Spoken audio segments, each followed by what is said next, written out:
Muy buenos días tengan todos ustedes. Bienvenidos hoy al tercer día del Congreso Lo Mejor de San Antonio Breast Cancer Symposium, quinta edición FUCAM. El día de hoy contaremos con 9 ponencias y 3 paneles de discusión. En el primer panel de discusión coordinará la doctora Flavia Morales Vázquez. En nuestro segundo panel de discusión estará el doctor Lorben López Rodríguez. Y para el cierre con el tercer panel de discusión, el doctor Ricardo Villalobos Valencia. Todas nuestras ponencias del día de hoy son sobre cáncer de mama con receptores hormonales positivos. Bienvenidos y gracias nuevamente.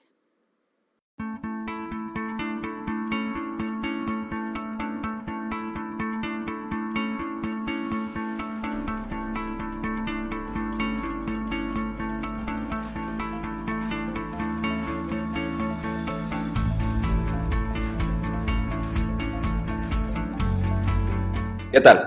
Soy el doctor Luis Alfonso Romero, oncólogo médico desde León, Guanajuato, y para este Best of San Antonio Breast Cancer Symposium 2022 vamos a platicar sobre el metaanálisis presentado por la doctora Rosie Bradley de Oxford, que trata sobre los inhibidores de aromatasa adyuvantes versus tamoxifeno en pacientes con cáncer de mama temprano, premenopáusicas, que usaron supresión ovárica. Es el resultado de 4 ensayos clínicos aleatorizados con más de 7,000 pacientes. Iniciando con ningún conflicto de interés por parte de la doctora, así como de un servidor, y vamos a pasar a los antecedentes. Lo que ya conocemos es que el tamoxifeno disminuye la mortalidad por cáncer de mama en un 30%, casi una tercera parte, a los 15 años, y esto lo sabemos desde hace ya poco más de 10 años. 4 años después sale un nuevo metaanálisis del grupo de cáncer de mama temprano, donde los inhibidores de aromatasa demuestran dar un beneficio aún mayor en pacientes posmenopáusicas. Por lo tanto, el antecedente para hacer este metaanálisis es que los inhibidores de aromatasa pudieran ofrecer un beneficio similar, añadido por encima del tamoxifeno, en mujeres premenopáusicas que reciben tratamiento de supresión ovárica. La metodología fue un metaanálisis con datos individualizados por paciente de los 4 ensayos aleatorizados tratando mujeres premenopáusicas con cáncer de mama temprano que recibieran supresión ovárica y que hayan sido aleatorizadas a recibir ya sea tamoxifeno o inhibidores de aromatasa. Los objetivos primarios fueron recaída y mortalidad causa específica, analizado de acuerdo a los estándares del grupo colaborador de cáncer de mama temprano, y tenían, esto bien importante, tenía que ser una P menor a 0.05 para ser significativa sobre los objetivos primarios y una P menor a 0.01 para los análisis de subgrupos. Estos datos tenían que ir de acuerdo a lo establecido desde 1990 por el grupo colaborador de cáncer de mama temprano. Los 4 ensayos revisados y unidos en este metaanálisis son estos que vemos aquí en la pantalla.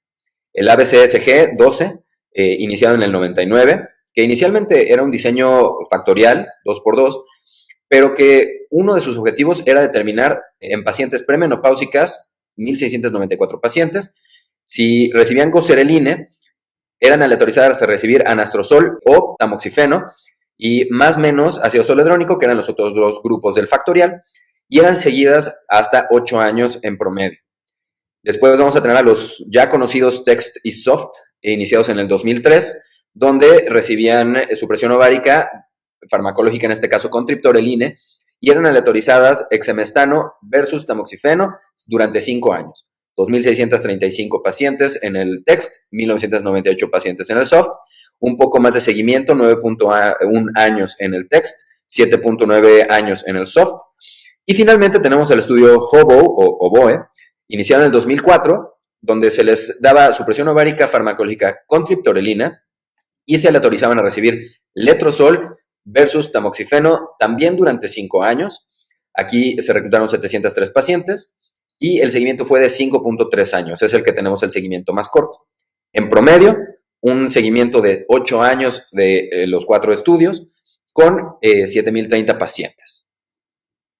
Es importante remarcar que el tratamiento de quimioterapia, de acuerdo a cada estudio, los criterios y la cantidad de pacientes era distinta. En el ABCSG 12 solo se recibía quimioterapia neoadyuvante, o en este escenario era donde se permitía recibirla, pues, y solo el 5% de las pacientes la recibieron. Mientras que en el TEXT era opcional y se daba junto con la supresión ovárica.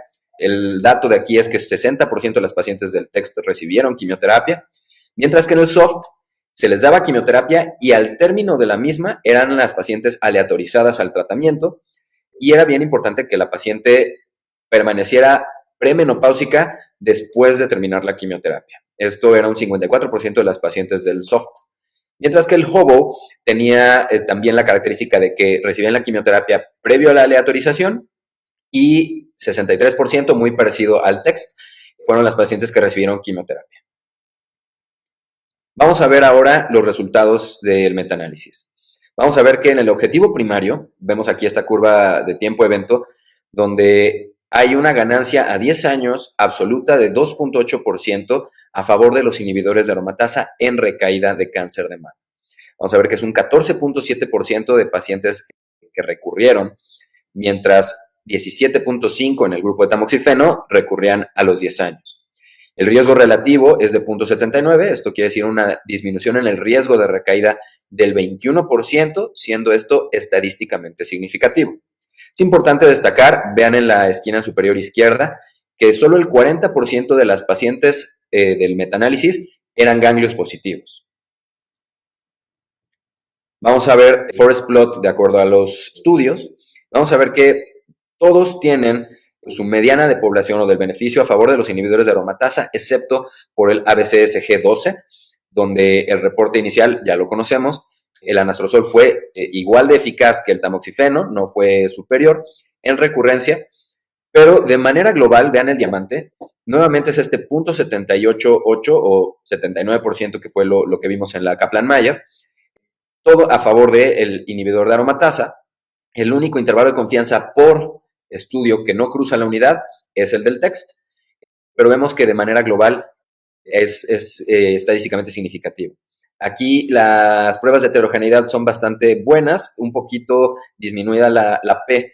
Esto es a causa del estudio ABCSG, que es el que decanta o jala un poquito la diferencia de las poblaciones, pero bueno, en general, de forma global, vemos que se obtiene un beneficio del 21% en el riesgo de recurrencia usando inhibidores de aromatasa más supresión ovárica. Cuando vemos las recaídas de acuerdo al periodo de seguimiento, vamos a ver que el mayor beneficio pareciera ocurrir a partir del segundo año hasta el cuarto año. Tanto el primer año como el del quinto en adelante, pareciera que el beneficio no es tan contundente. Ahora hay que recordar que el seguimiento promedio o la mediana de seguimiento de los 4 estudios fue de 8 años, poco menos en el HOVO, pero bueno, vemos que el diamante nuevamente ofrece este 21.2%, 21% para redondear, de beneficio en recaída independientemente del tiempo de seguimiento. Cuando vemos los otros objetivos, vamos a ver recaídas a distancia. En la gráfica del lado izquierdo de su pantalla van a ver que nuevamente tenemos un 17% menos en riesgo de recaída a distancia por el riesgo relativo de 0.83, siendo estadísticamente significativo. Y la ganancia a 10 años absoluta es del 1.9%. Vemos que tamoxifeno tiene 12.1 de recaídas a distancia, mientras que los inhibidores de aromatasa 10.2. Cuando pasamos a cáncer de mama, mortalidad por cáncer de mama más bien, vamos a ver que son básicamente iguales. Aquí sale 6.8% de muertes a 10 años con inhibidor y 7.2% con tamoxifeno, siendo un RR básicamente de 1. Entonces aquí vemos que no hay una diferencia. Cuando vemos mortalidad por cáncer de mama, de acuerdo al periodo de seguimiento o al tiempo de seguimiento, vamos a ver que pareciera una tendencia que entre más tiempo se da de seguimiento, hay más beneficio con el inhibidor de aromatasa a partir del quinto.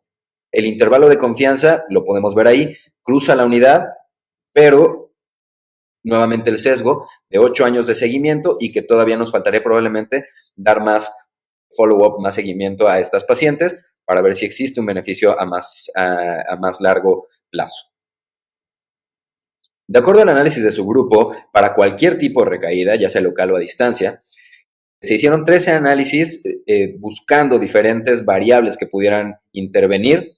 Recuerden que aquí la P era menor a 0.01 y se documentó que no había ninguna diferencia y que el riesgo de recaída era el mismo, sin importar la edad, el índice de masa corporal, el tamaño tumoral, el grado tumoral, el tipo histológico y la ausencia o presencia de tratamiento de quimioterapia en las pacientes. Las recaídas de acuerdo a estado ganglionar, este es un fenómeno muy particular que incluso llamó la atención de los investigadores. Las pacientes con ganglios negativos o ganglios entre 1 y 3, o sea, N1, realmente tenían un beneficio de un 29% a favor del uso de inhibidor de aromatasa. Cuando vemos más de 4 ganglios, o sea, N2 en adelante, ese beneficio parece que desaparece. De forma global, vean nuevamente el diamante, es este 21.2% de beneficio en recaída independiente del estado ganglionar. Ahora vamos a ver esto un poco más a fondo. Cuando revisamos estas curvas de Kaplan-Meier, vamos a ver que las pacientes sin ganglios positivos y de 1 a 3 ganglios tienen un beneficio muy similar en el riesgo relativo. Vean el RR de 0.71 y 0.72 respectivamente en cada una de las gráficas, siendo un 29% menos de riesgo de recaída y 28% menos. Pero vean algo muy importante, la ganancia neta a 10 años en las ganglios negativos es de 2.4% versus el doble en ganglios 1 a 3, ¿no? N1, 4.8%. Esto hace pensar que de manera proporcional el beneficio en disminuir el riesgo de recaída absoluto pudiera incrementar conforme aumenta la cantidad de ganglios. Es contrario a lo que vimos en la gráfica de Forest Plot. Veíamos que más de 4 ganglios parecía que se perdía el beneficio. Sin embargo, los investigadores se lo atribuyen principalmente al factor probablemente poblacional, puesto que en el metaanálisis del 2015 de pacientes posmenopáusicas este fenómeno no se ve. El beneficio se conserva independiente del estado ganglionar y que probablemente se necesite un poco más de estudios para determinar si este fenómeno revisado en este metaanálisis es realmente válido. Ahora vamos al otro lado, efectos colaterales. El que más nos preocupa al agregar los inhibidores de aromatasa, a diferencia del tamoxifeno, son las fracturas debido a la desmineralización ósea. Entonces vamos a ver que de forma global sí existe un mayor riesgo de fractura en las pacientes que reciben inhibidor de aromatasa. Vean, un 5% en 5 años versus 3.8%, 1.2% de diferencia entre los dos grupos, pero el riesgo relativo es de un 27% más en el riesgo de fracturas. Cuando vemos muerte no asociada a cáncer de mama, vamos a ver que aquí realmente es igual. Los dos grupos a 5 años tenían muy baja mortalidad no asociada a cáncer de mama y prácticamente es lo mismo. El RR es de 1.29, pero el intervalo de confianza es muy grande, prácticamente son iguales. A manera de conclusión, los investigadores determinan que el uso de inhibidor de aromatasa en lugar de tamoxifeno en mujeres premenopáusicas con cáncer de mama temprano que reciben supresión ovárica disminuye el riesgo de recaída de cáncer alrededor de un 21%. También disminuye el riesgo de recaídas a distancia alrededor de un 17%. Sin embargo, no se alcanza a ver un beneficio en la mortalidad por cáncer y la supervivencia global. Probablemente muy asociado a el tiempo de seguimiento y que se mantendrá la vigilancia de estas pacientes a más largo plazo. No aumenta la mortalidad que no está asociada al cáncer de mama, pero sí a las fracturas asociadas al uso de inhibidores de aromatasa. Finalmente, la doctora agradece tanto al grupo colaborador, a los participantes de los ensayos y a las más de 7,000 pacientes que participaron en cada uno de estos estudios. Muchas gracias.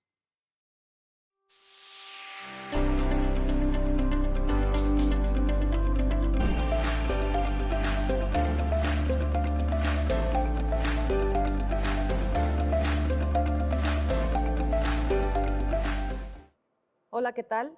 Soy la doctora Eva Rubalcaba Limón, soy ginecóloga oncóloga y actualmente soy la subdirectora de Enseñanza e Investigación de FUCAM.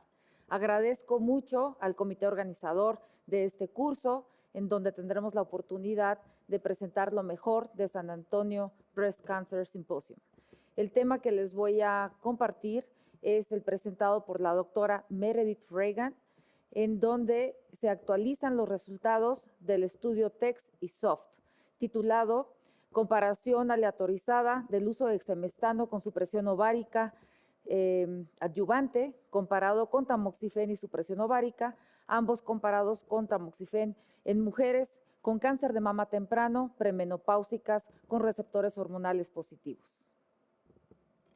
En el año 2003 se realizaron una serie de ensayos clínicos para poder responder 3 preguntas importantes en mujeres premenopáusicas con cáncer de mama temprano, receptores hormonales positivos. La primera pregunta fue si existe un beneficio en agregar supresión ovárica a tamoxifeno, en particular en mujeres que que continuaban siendo premenopáusicas posterior a la quimioterapia. Específicamente, esta pregunta se contesta con el estudio SOFT. La segunda pregunta fue en aquellas mujeres con supresión ovárica si existía algún beneficio con inhibidor de aromatasa, específicamente exemestano, comparado con tamoxifeno.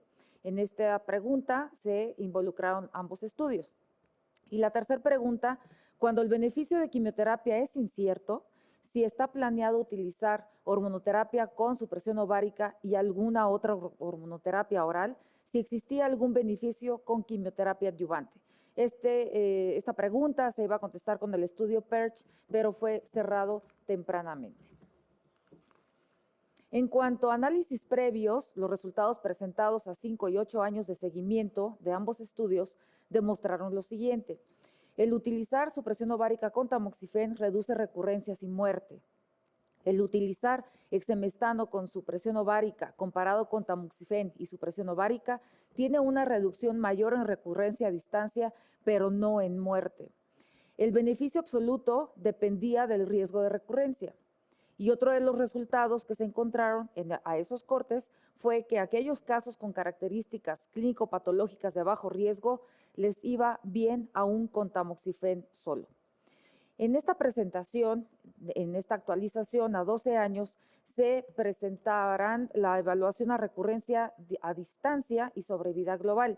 El seguimiento promedio de SOFT y de TEXT fue de 12 y 13 años respectivamente, con una vigilancia máxima de 17 años.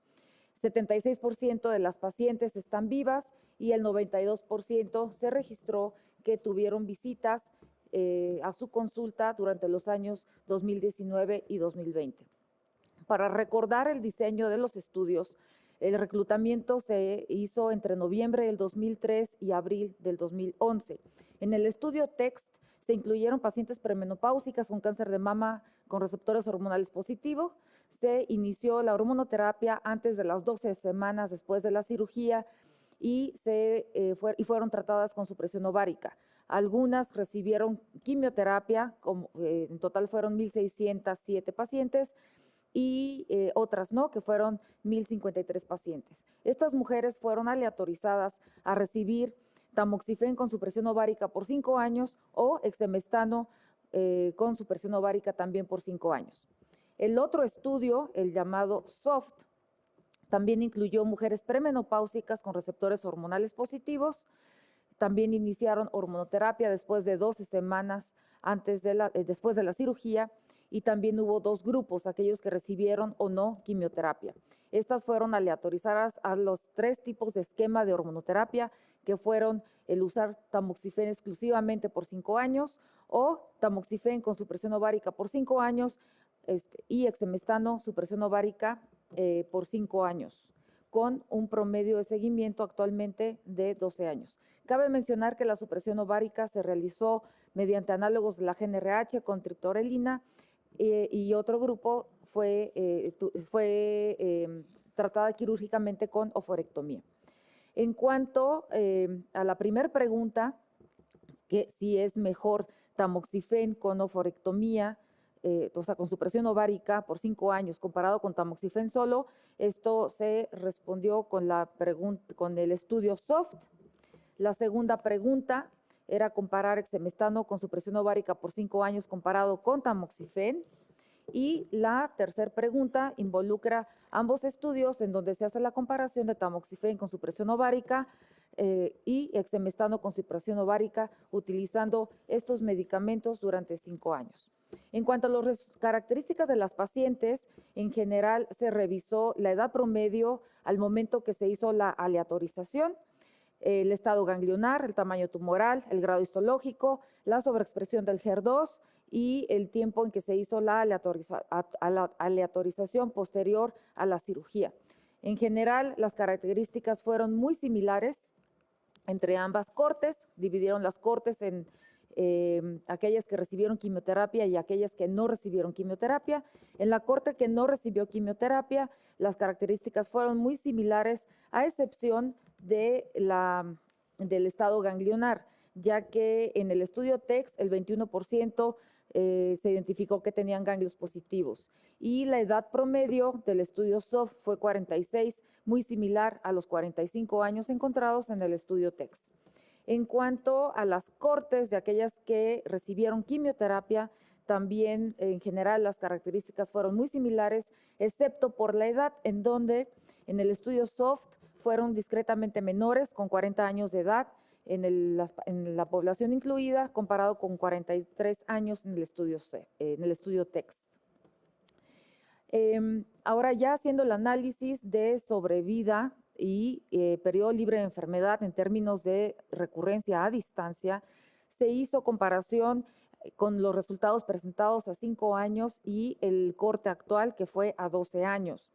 En cuanto al uso de tamoxifen con supresión ovárica o tamoxifen solo, en el corte a 5 años hubo una diferencia de 0.4% a favor de la supresión ovárica con tamoxifen y en el corte actual fue de 1.4%, incrementó casi 2 veces más, pero la reducción absoluta realmente fue una mejoría moderada. En cuanto a la sobrevida global, a 5 años la diferencia entre estos dos esquemas fue de 1.6%, y a 12 años fue de 2.3%, siendo prácticamente un poquito, casi el doble de lo que se había reportado a 5 años. Esto a favor de la supresión ovárica comparado con supresión ovárica exclusivamente tamoxifen. Y estos datos tomando en cuenta ya en el análisis de sobrevida con un hazard ratio de 0.7, con intervalos de confianza menores a la unidad, respaldando en que el uso de tamoxifen con supresión ovárica incrementa la sobrevida cuando esta es mayor a 5 años con este doble bloqueo. En cuanto al uso de exemestano y supresión ovárica, también hubo incremento en el periodo libre de enfermedad en términos de recurrencia a distancia y incremento en la sobrevida global con disminuciones, una reducción absoluta de 3% y 2.6% respectivamente, como lo pueden ver en la curva de color azul. Ahora, tomando en cuenta los dos estudios, comparando los esquemas de exemestano con supresión ovárica y tamoxifen con supresión ovárica, en general, en términos generales, hubo una mejoría en cuanto a periodo libre de enfermedad de 1.8% a favor del uso de exemestano, tomando en cuenta que a los 5 años fue de 1.5%, entonces la diferencia fue muy, muy discreta. Y en cuanto a sobrevida global, comparando estos dos agentes, si era mejor utilizando supresión ovárica con exemestano o con tamoxifen, a los 5 años esta disminución absoluta fue de 1% y a 12 años se siguió manteniendo en 1%. Entonces realmente no hubo diferencias comparando los dos agentes.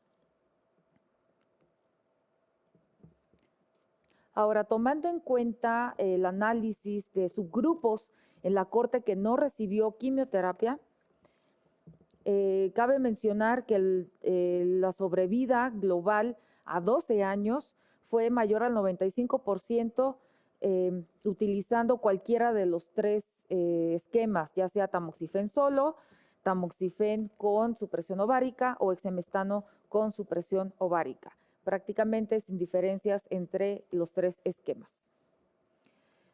En el otro subgrupo que se analizó, se tomó en cuenta aquellas que recibieron quimioterapia en el estudio SOFT y a 5 años, en el corte que se hizo en ese momento, la diferencia fue de 1% entre tamoxifen y tamoxifen con supresión ovárica. Y a 12 años, la diferencia, la reducción absoluta fue de 2.6%. De igual forma, a 5 años, en términos de sobrevida, a 5 años la disminución fue de 3.3% y a 12 años de 4.7%, siendo mejor, entre más tiempo pasaba, mayor la reducción en términos absolutos.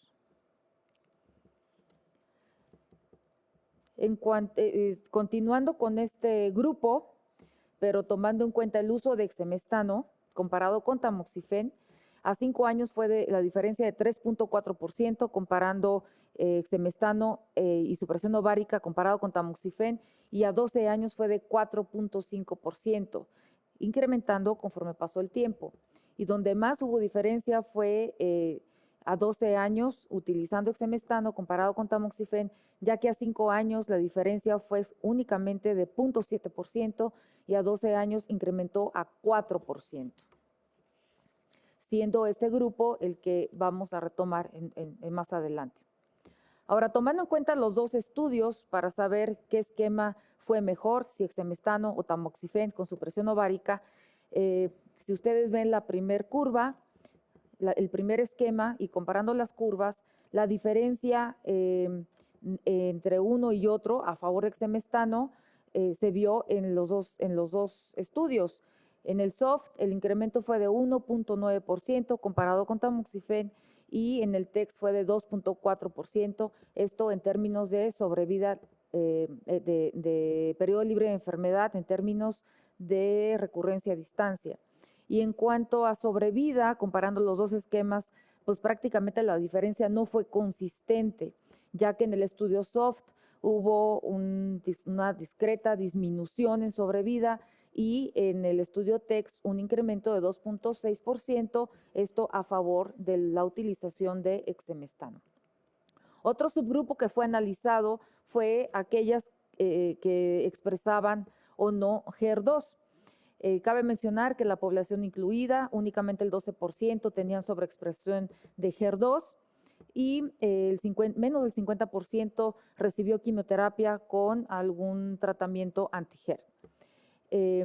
La mayoría en toda la población incluida tenían HER2 negativo, y lo que se vio en términos de sobrevida a 12 años es que las pacientes que tenían HER2 negativo y que utilizaron quimioterapia, hubo un incremento en sobrevida de 3.3%, esto demostrado en ambos estudios.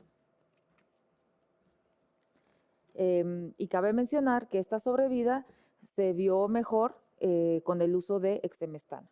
Ahora, tomando en cuenta factores que se consideran de mal pronóstico, que se consideró factores de mal pronóstico, digamos, se tomó en cuenta la edad al momento de la aleatorización, si utilizaron o no quimioterapia, el estado ganglionar, el tamaño tumoral y el grado histológico.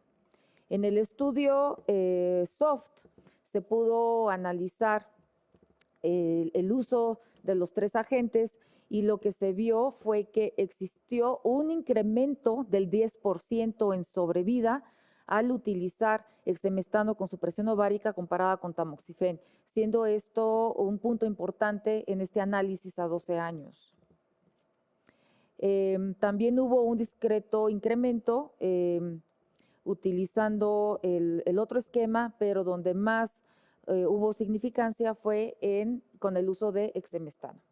Ahora, tomando en cuenta ambos estudios en términos de sobrevida a 12 años, lo que identificaron acorde a los factores de mal pronóstico fue que hubo una discreta mejoría, bueno, del 6% a favor de exemestano con supresión ovárica.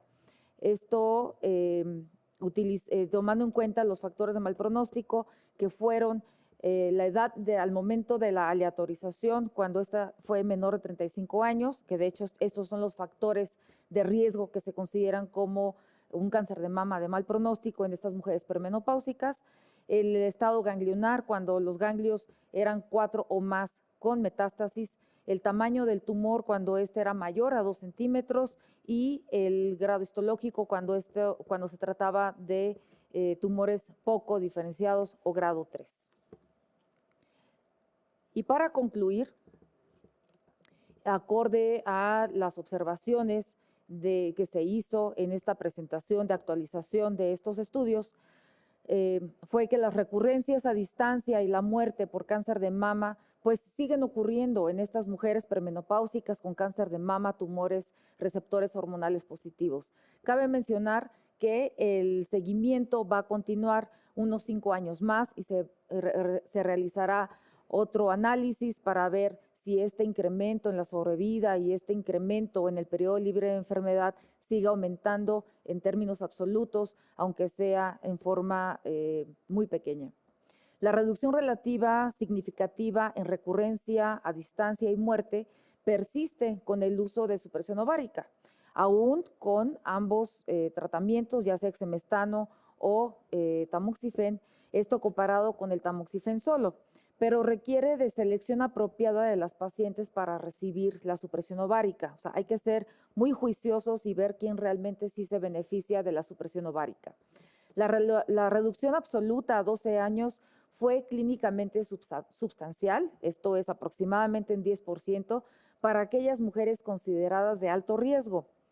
Y para aquellas de bajo riesgo clínico, más del 95% sobrevive a 12 años con cualquiera de los 3 esquemas, ya sea tamoxifen solo o tamoxifen con supresión ovárica o exemestano con supresión ovárica.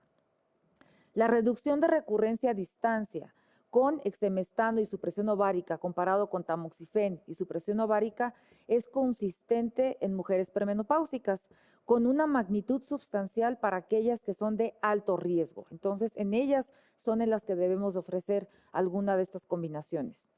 Y finalmente, hubo una mejoría en la sobrevida con exemestano y supresión ovárica. Esto fue de 3.3% a 12 años para aquellas con cáncer de mama HER2 negativo que recibieron quimioterapia.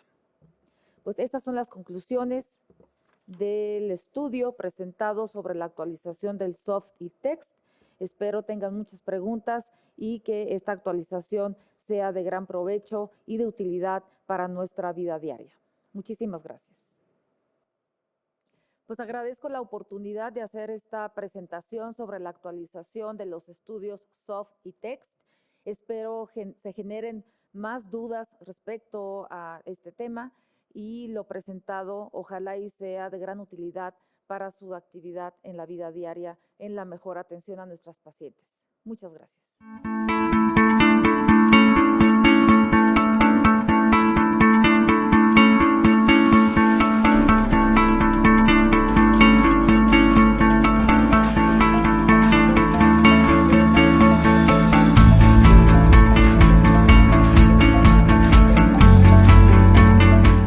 Buenos días, soy el doctor Carlos Fernando Gómez Cuevas, soy cirujano oncólogo de aquí de FUCAM. El día de hoy voy a presentar a ustedes las actualizaciones del estudio Responder. Buenos días. Quisiera agradecer al comité organizador y a FUCAM la oportunidad de poder presentar el estudio Responder en su actualización. Estos son los conflictos de interés. Como antecedentes del estudio Responder, ya ha sido establecido la utilidad clínica del estudio de recurrencia del Oncotype DX en las pacientes con cáncer de mama con receptores hormonales positivos y HER2 negativo, con 1 a 3 ganglios linfáticos. En el estudio Responder, el beneficio de la quimioterapia fue diferente de acuerdo al estatus menopáusico en las pacientes con un score de recurrencia menor de 25. En las mujeres postmenopáusicas, la quimioterapia no tuvo ningún beneficio para la sobrevida libre de enfermedad o la sobrevida libre de recaída. Sin embargo, las mujeres premenopáusicas, la quimioterapia sí tuvo un beneficio. En esta ocasión vamos a reportar las actualizaciones sobre la sobrevida libre de enfermedad y la sobrevida libre de recaída. Además, se hicieron nuevos análisis sobre la sobrevivencia libre de recurrencia y también se hicieron análisis post-hoc en mujeres premenopáusicas que corresponde al 33.2% de las pacientes en el estudio Responder. En el esquema del estudio Responder se aleatorizaron 5,000 pacientes con cáncer de mama, con receptores de estrógenos y progesterona positivos, HER2 negativo y de 1 a 3 ganglios linfáticos con metástasis. Estas, que tenían un score de recurrencia de 0 a 25, se enviaron a un brazo de quimioterapia seguido de terapia endocrina o a otro brazo de terapia endocrina únicamente. En las mujeres que tuvieran un score de recurrencia mayor de 25 fueron enviadas directamente a tratamiento con quimioterapia y endocrinoterapia. En la revisión estadística, el año pasado se presentó el seguimiento a 5.3 años. En esta ocasión vamos a presentar el seguimiento que ha sido presentado recientemente. En esta ocasión se agregan 553 eventos de sobrevida libre de enfermedad, con una media de seguimiento de 6.1 años en la población a tratar. Se revisa, como podemos ver en la gráfica, la sobrevida libre de enfermedad, la sobrevida libre de recaída y en esta ocasión también se va a revisar la sobrevida libre de recurrencia a distancia, que a diferencia de las previas, solamente revisa la recurrencia a distancia y las muertes relacionadas a cáncer de mama, lo cual es muy importante en estos estudios porque nos da mayor información sobre las enfermedades y su importancia en la recaída local y a distancia. Bueno, en los estudios que fueron revisados, se encontró que nuevamente las mujeres posmenopáusicas no tienen beneficio del tratamiento con quimioterapia. En la gráfica de la derecha podemos ver la sobrevida libre de enfermedad, que no hubo ningún beneficio, así como la gráfica de la izquierda, donde podemos ver que la sobrevida libre de recaída no tuvo ningún cambio. En la revisión también se encontró que las mujeres premenopáusicas siguen teniendo un beneficio del tratamiento con quimioterapia. Tanto las mujeres premenopáusicas se vio un beneficio a 5 años de la sobrevida libre de enfermedad de un 4.9%. Y en la gráfica de la derecha podemos ver que la sobrevida libre de recurrencia también hubo un beneficio de la quimioterapia a 5 años de 2.5%. En el nuevo análisis, con la sobrevida libre de recurrencia, en las mujeres, de acuerdo a su estatus menopáusico, se encontró en la gráfica de la izquierda que las mujeres posmenopáusicas no tenían ningún beneficio en el tratamiento de quimioterapia. Sin embargo, en la gráfica de la derecha podemos encontrar que en las mujeres premenopáusicas sí hay un beneficio absoluto de la quimioterapia a 5 años en la sobrevida libre de recurrencia de 2.4%.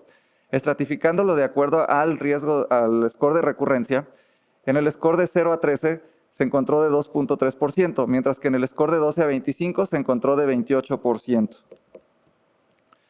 En esta ocasión, en los estudios post-hoc, en las mujeres premenopáusicas, se hizo una revisión de la sobrevida libre de enfermedad en ambos brazos de tratamiento para las mujeres con micrometástasis.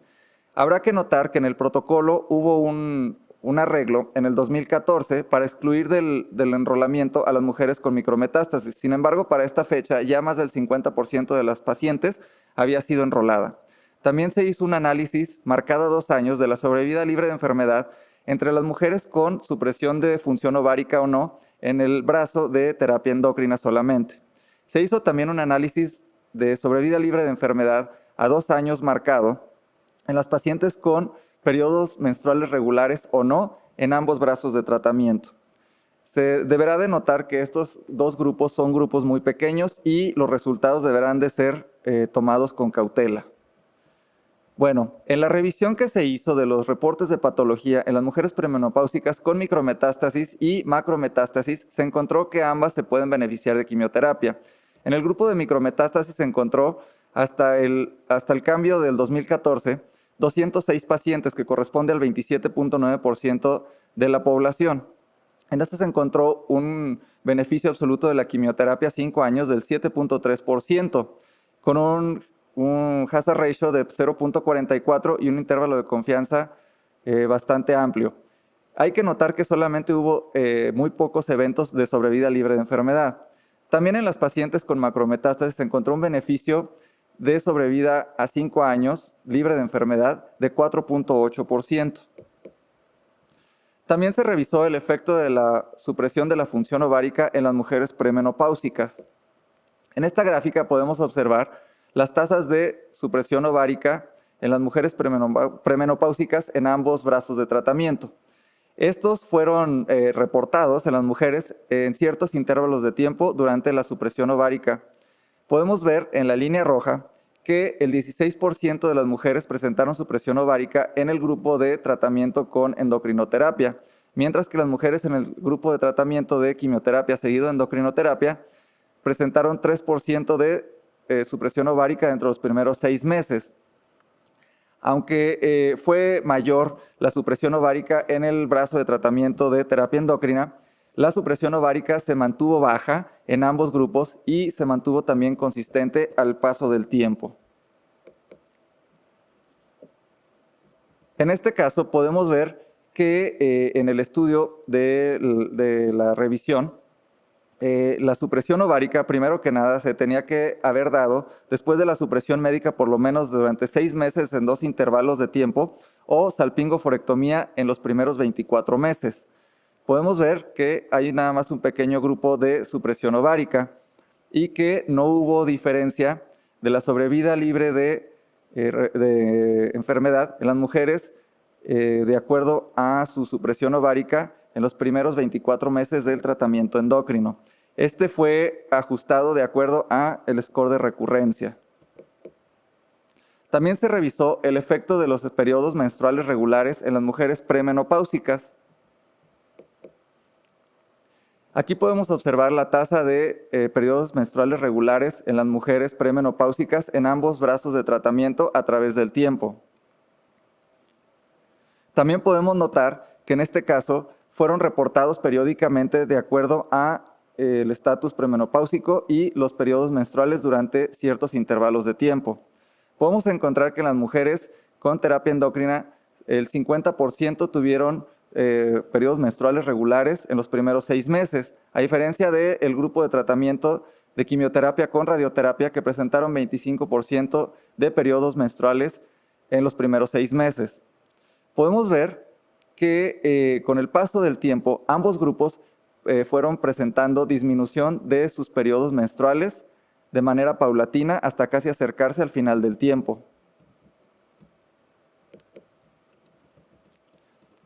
Bueno, podemos encontrar que en la revisión marcada a los 2 años para la sobrevida libre de enfermedad para los periodos regulares menstruales o no en las mujeres premenopáusicas en ambos brazos, se encontró que en el grupo de terapia endocrina únicamente fue significativo y porque aumentó numéricamente la sobrevida libre de enfermedad en las mujeres premenopáusicas.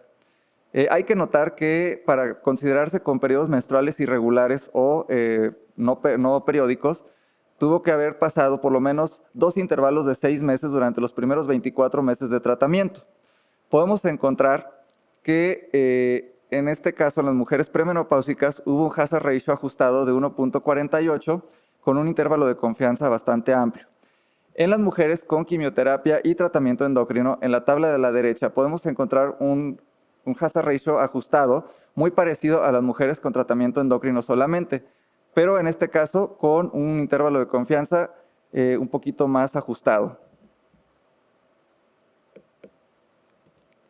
Bueno, en conclusión, el estudio Responder, en su revisión, podemos reportar con un seguimiento más largo que las mujeres posmenopáusicas con un score de recurrencia de 0 a 25 continúan en no beneficiarse con tratamiento de quimioterapia adyuvante. En las mujeres premenopáusicas con score de recurrencia de 0 a 25, se encontró que siguen beneficiándose de la adición de quimioterapia al tratamiento endocrino, con una disminución del 44 a 46% de los eventos de sobrevida libre de enfermedad, sobrevida libre de recaída y sobrevida libre de recurrencia a distancia. En los análisis exploratorios, en las mujeres premenopáusicas, que hay que volver a notar que son subgrupos muy pequeños, las mujeres con micrometástasis se benefician de quimioterapia. Sin embargo, hay un número muy limitado de eventos en este grupo. Además, se encontró que en la mayoría de las mujeres con pérdida de la función ovárica, durante los primeros 24 meses, tenían una sobrevida libre de enfermedad numéricamente mejorada, independientemente del brazo de tratamiento. También debemos de concluir que el estudio Responder no está hecho para hacer diferencias de subgrupos y que la interpretación de los datos en mujeres premenopáusicas pueden ser dificultosos y que puede haber muchos factores de confusión que pueden cambiar sobre el tiempo. Sigue permaneciendo poco claro si la supresión ovárica puede reemplazar la quimioterapia en las mujeres premenopáusicas con cáncer de mama, con receptores hormonales positivos, HER2 negativo y ganglios positivos. Un estudio aleatorizado a futuro debe ser considerado para revisar esta importante pregunta clínica. Por último, los reconocimientos que se hicieron a las participantes, sus grupos de soporte, al Instituto Nacional de Cáncer y a las fundaciones. Muchas gracias. Esperando que esta información haya sido de su interés, les agradezco muchísimo su atención.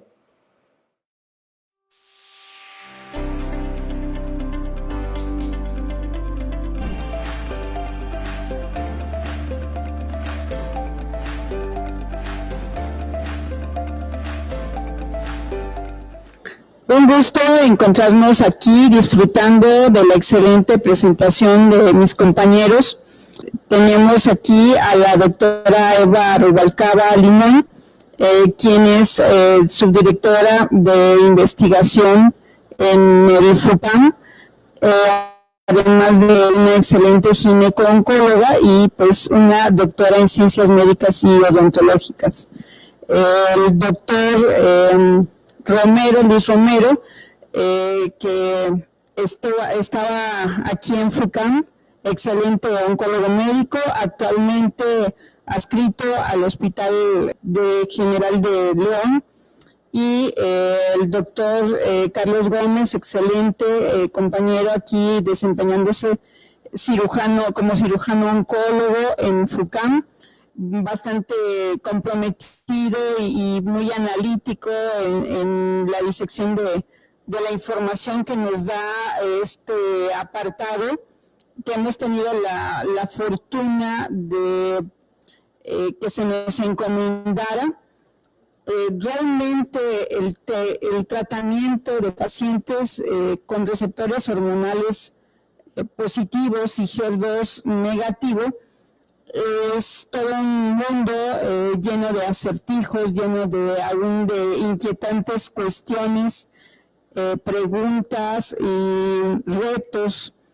Más o menos a inicios de la década del 2000 es como empezaron a surgir grandes cuestionamientos que dieron lugar a estudios tan importantes como el SHOF, el TEX, que trataban de evaluar qué impacto podía tener el solo dar hormonoterapia y no quimioterapia, cuáles eran las características que podían definir a las pacientes en cuanto a sus factores de riesgo.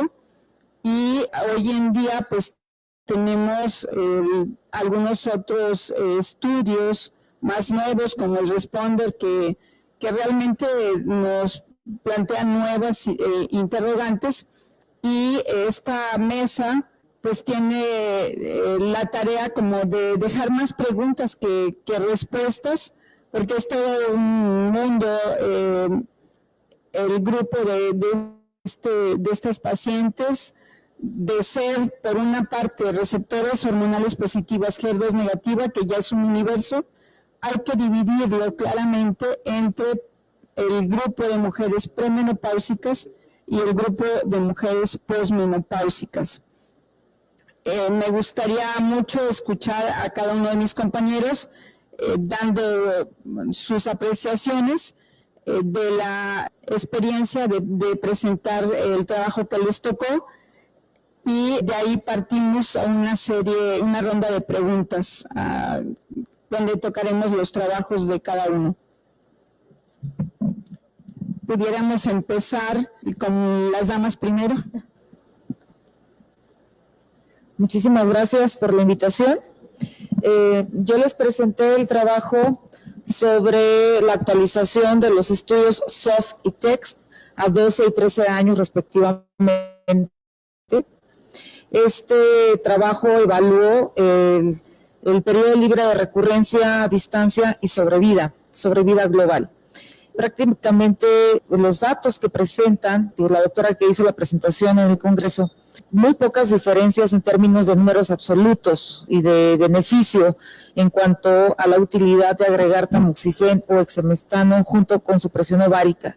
Pero cuando se comparó con tamoxifen solo, el beneficio sigue siendo reproducible e inclusive un poco mejor comparado con el corte que se hizo a 5 años. El estudio, la vigilancia de ambos estudios aún no termina, el seguimiento continuará 5 años más y prácticamente no hay tanta diferencia entre utilizar tamoxifen o utilizar inhibidor de aromatasa, en este caso exemestano, cuando hay supresión ovárica.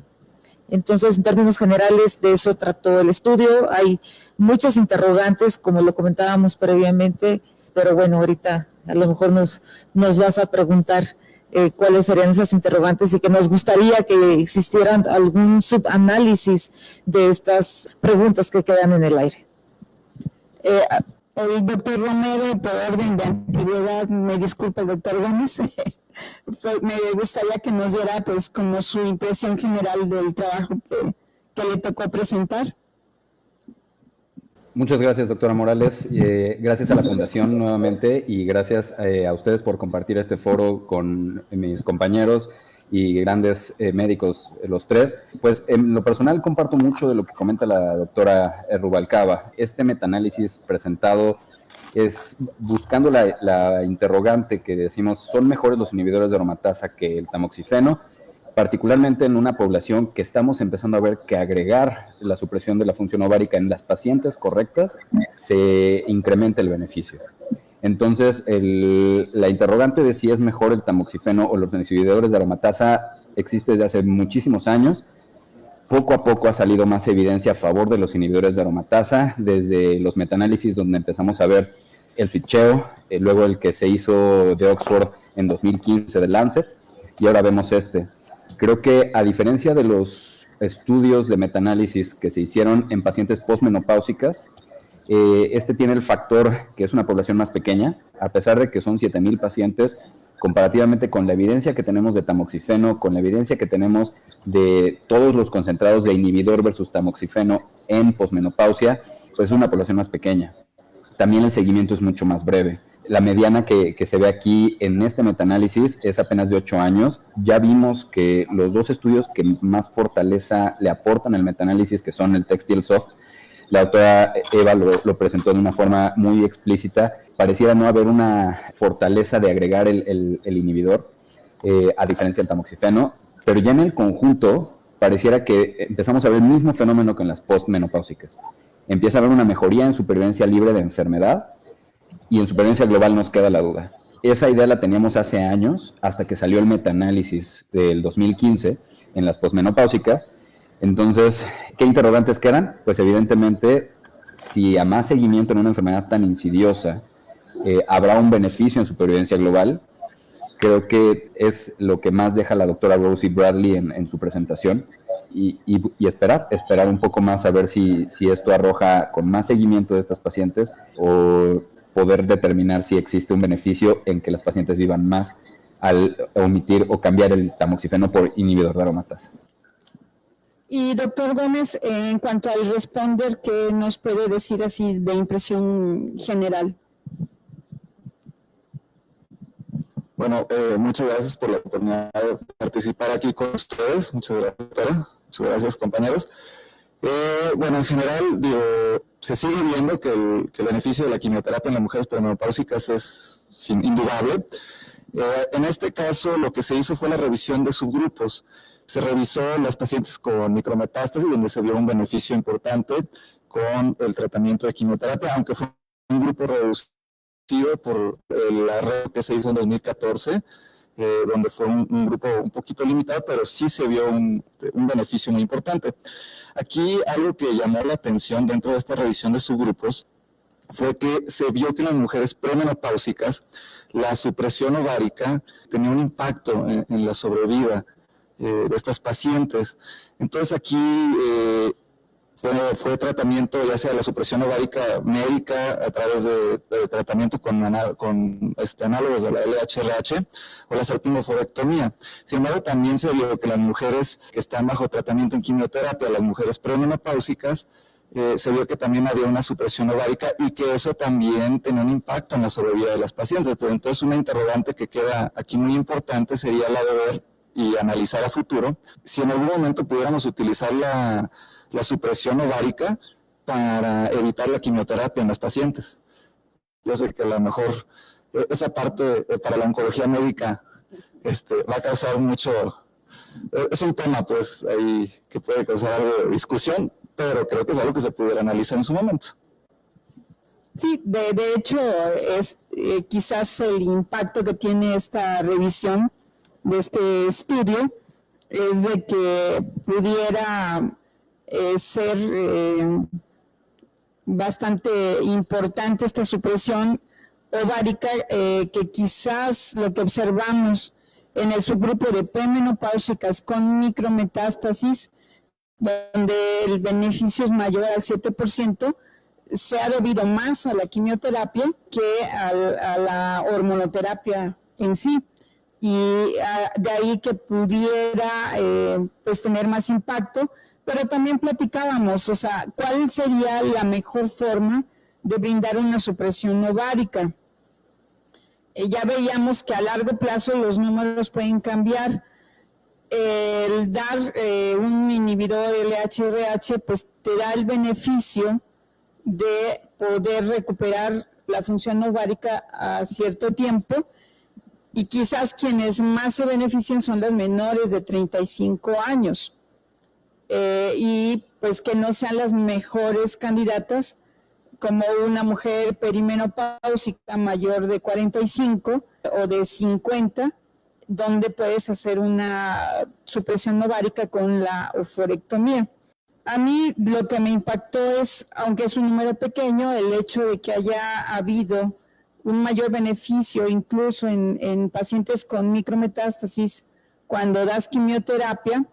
Me llevó a la pregunta, y no sé cómo lo vea usted, de que entonces en ese grupo de pacientes quizás ya no tengamos que hacer firmas genómicas, o sí debemos para decidir una adyuvancia, enviarlas a una firma genómica. Esa es una muy buena pregunta, doctora. En este caso, creo que todavía falta revisarlo más a fondo.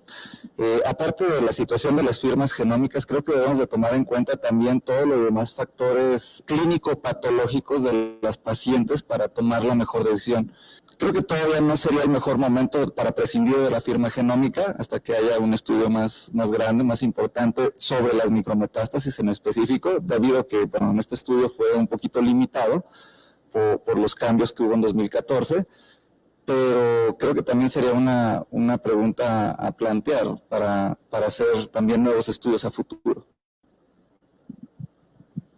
Y no sé si recuerda algunos de los otros ensayos donde también se ve pues un mayor beneficio de tratar a estas pacientes premenopáusicas con quimioterapia adyuvante, y donde se confirma pues este beneficio en reducción de la recurrencia y en el beneficio, aunque en porcentajes globales no es tan alto, pero sí un beneficio en términos de sobrevida global.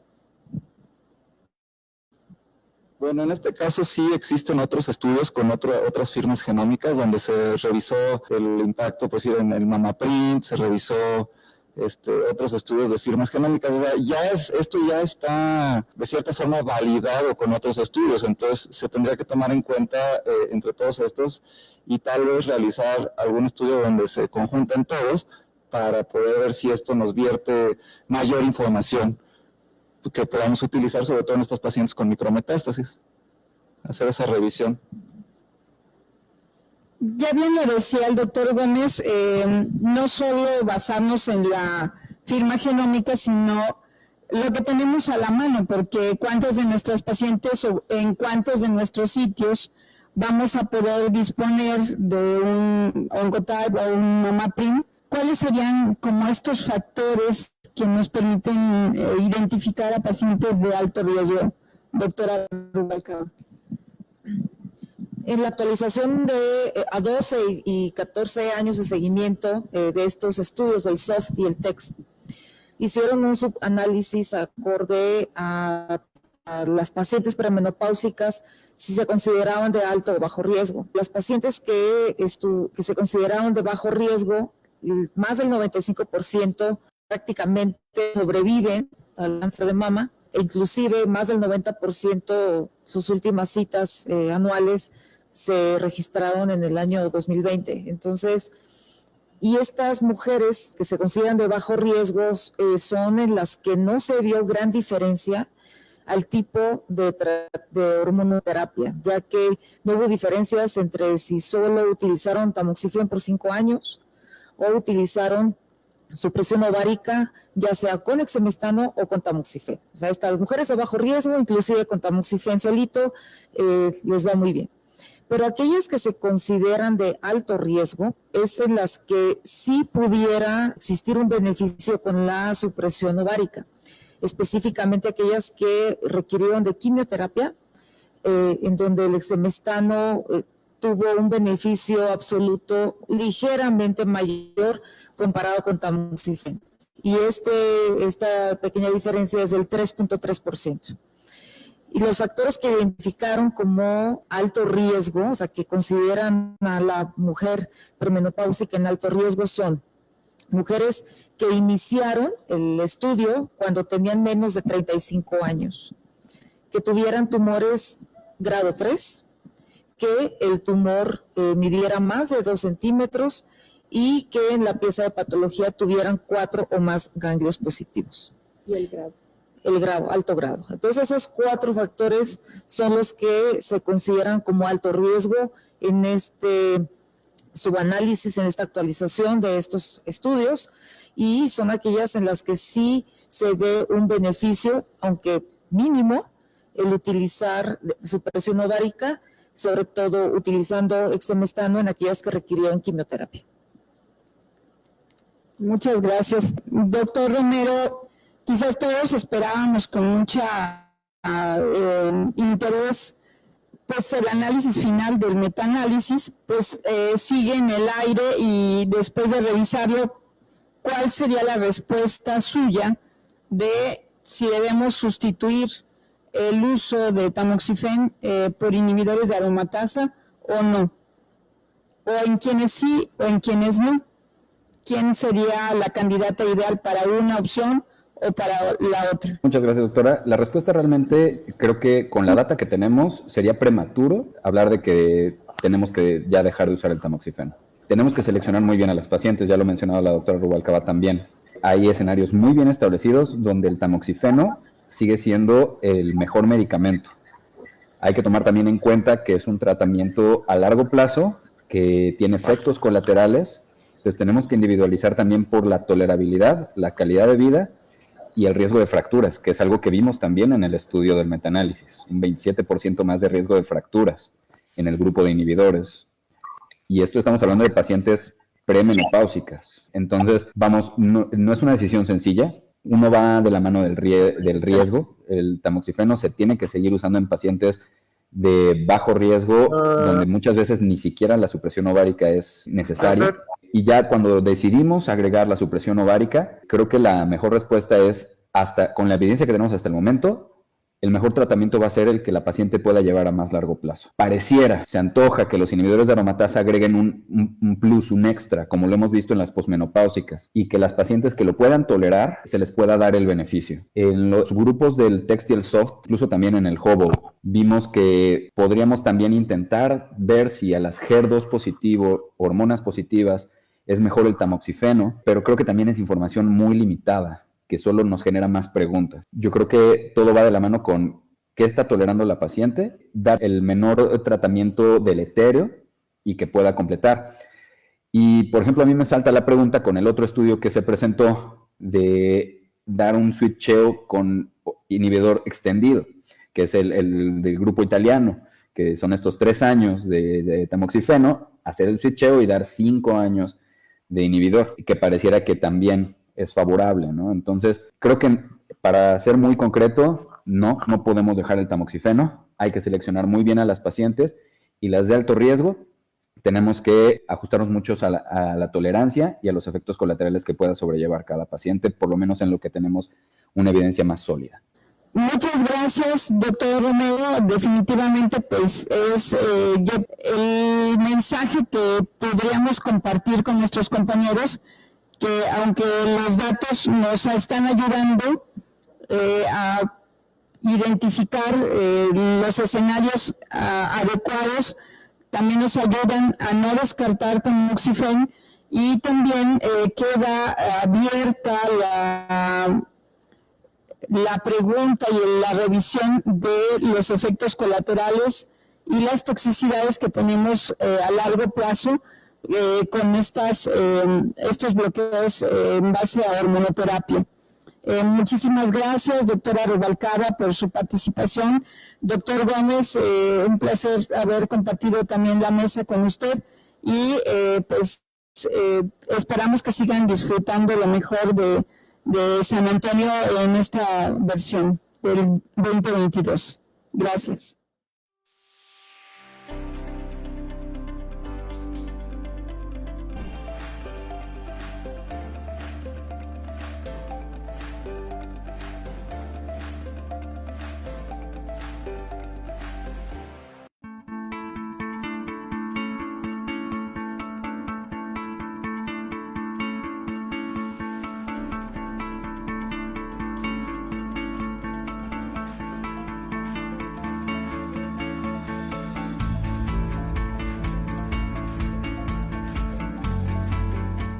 Hola, soy la doctora Denise Añorbe Bailón, soy oncóloga médica, actualmente laboro en el Centro Médico Nacional 20 de Noviembre del ISSSTE y para este evento me tocó presentar los resultados finales del estudio PALAS, que es un estudio en donde se evaluó la utilidad de palbociclib adicionado a terapia endocrina en pacientes con cáncer de mama, en el contexto adyuvante. En el estudio PALAS, haciendo un poco de remembranza, los inhibidores de ciclina han demostrado impacto en el contexto de las pacientes con cáncer de mama, específicamente en el terreno metastásico, prolongando la sobrevida libre de progresión y la sobrevida global de las pacientes de forma contundente, con muy buena tolerabilidad.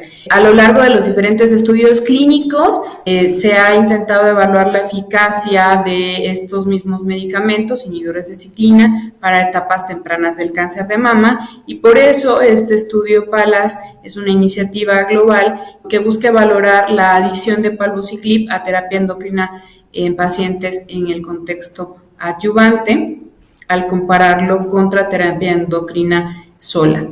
En esta diapositiva podemos ver las características de las pacientes incluidas. En este caso, cabe destacar que son pacientes en etapa 2 y 3 con receptores hormonales positivos, HER2 negativo, que habían completado previamente cirugía, más menos quimioterapia, más radioterapia, y que se encontraban dentro de los primeros 12 meses después del diagnóstico o de 6 meses después del inicio de la terapia endocrina adyuvante, y en todos los casos los bloques de patología fueron recuperados para una inclusión de un total de 5.600 pacientes. Se estratificaron de acuerdo a la etapa clínica, etapas 2 versus etapas 2B y etapas 3, si habían recibido o no quimioterapia, la edad, mayores y menores de 50 años, y la región geográfica. Y asimismo, estas pacientes se aleatorizaron a 2 brazos, uno que incluyó tratamiento con palbociclib por 2 años, a dosis convencionales por 3 semanas con 1 semana de descanso, más terapia endocrina, y el brazo control, que era solamente con terapia endocrina, que podía ser inhibidores de aromatasa o podía ser tamoxifeno, más menos inhibidores agonistas de LH y RH, y como sabemos, el tratamiento pues fue durante 5 años. El objetivo primario fue la sobrevida libre de enfermedad invasiva. Entre las consideraciones del estudio PALAS tenemos, bueno, primero, como decía, los estudios, el objetivo primario fue periodo libre de enfermedad invasiva y los objetivos secundarios, pues excluía la presencia de segundos tumores que no tuvieran su origen en la mama, la sobrevida libre de recurrencia a distancia, la sobrevida libre de recurrencia locorregional, sobrevida global y seguridad. Adicionalmente se evaluaron otros resultados de biomarcadores y calidad de vida, y en el plan de análisis se consideraron factores de estratificación y las pacientes fueron reportadas para el reporte final en 469 eventos. A lo largo del estudio se hicieron diferentes reportes y bueno, aquí podemos ver la secuencia de los reportes previos. Y en este, que es el reporte final, estamos considerando 5,761 pacientes aleatorizadas por intención a tratar y la mayoría, cabe destacar que eran en etapas 2B y 3, que se incluyeron pacientes hombres. En cuanto a los objetivos secundarios, pues se excluía la presencia de segundos tumores que no tuvieran su origen en la mama, la sobrevida libre de recurrencia a distancia, la sobrevida libre de recurrencia locorregional, sobrevida global y seguridad. Adicionalmente se evaluaron otros resultados de biomarcadores y calidad de vida y en el plan de análisis se consideraron factores de estratificación y las pacientes fueron reportadas para el reporte final en por 2 años a dosis convencionales por 3 semanas con 1 semana de descanso, más terapia endocrina y el brazo control, que era solamente con terapia endocrina, que podía ser inhibidores de aromatasa o podía ser tamoxifeno, más menos inhibidores agonistas de LH y RH, y como sabemos, el tratamiento pues fue durante 5 años. El objetivo primario fue la sobrevida libre de enfermedad invasiva. Entre las consideraciones del estudio PALAS tenemos, bueno, primero, como decía, los estudios, el objetivo primario fue periodo libre de enfermedad invasiva y los objetivos secundarios, pues excluía la presencia de segundos tumores que no tuvieran su origen en la mama, la sobrevida libre de recurrencia a distancia, la sobrevida libre de recurrencia locorregional, sobrevida global y seguridad. Adicionalmente se evaluaron otros resultados de biomarcadores y calidad de vida y en el plan de análisis se consideraron factores de estratificación y las pacientes fueron reportadas para el reporte final en 469 eventos. A lo largo del estudio se hicieron diferentes reportes y bueno, aquí podemos ver la secuencia de los reportes previos.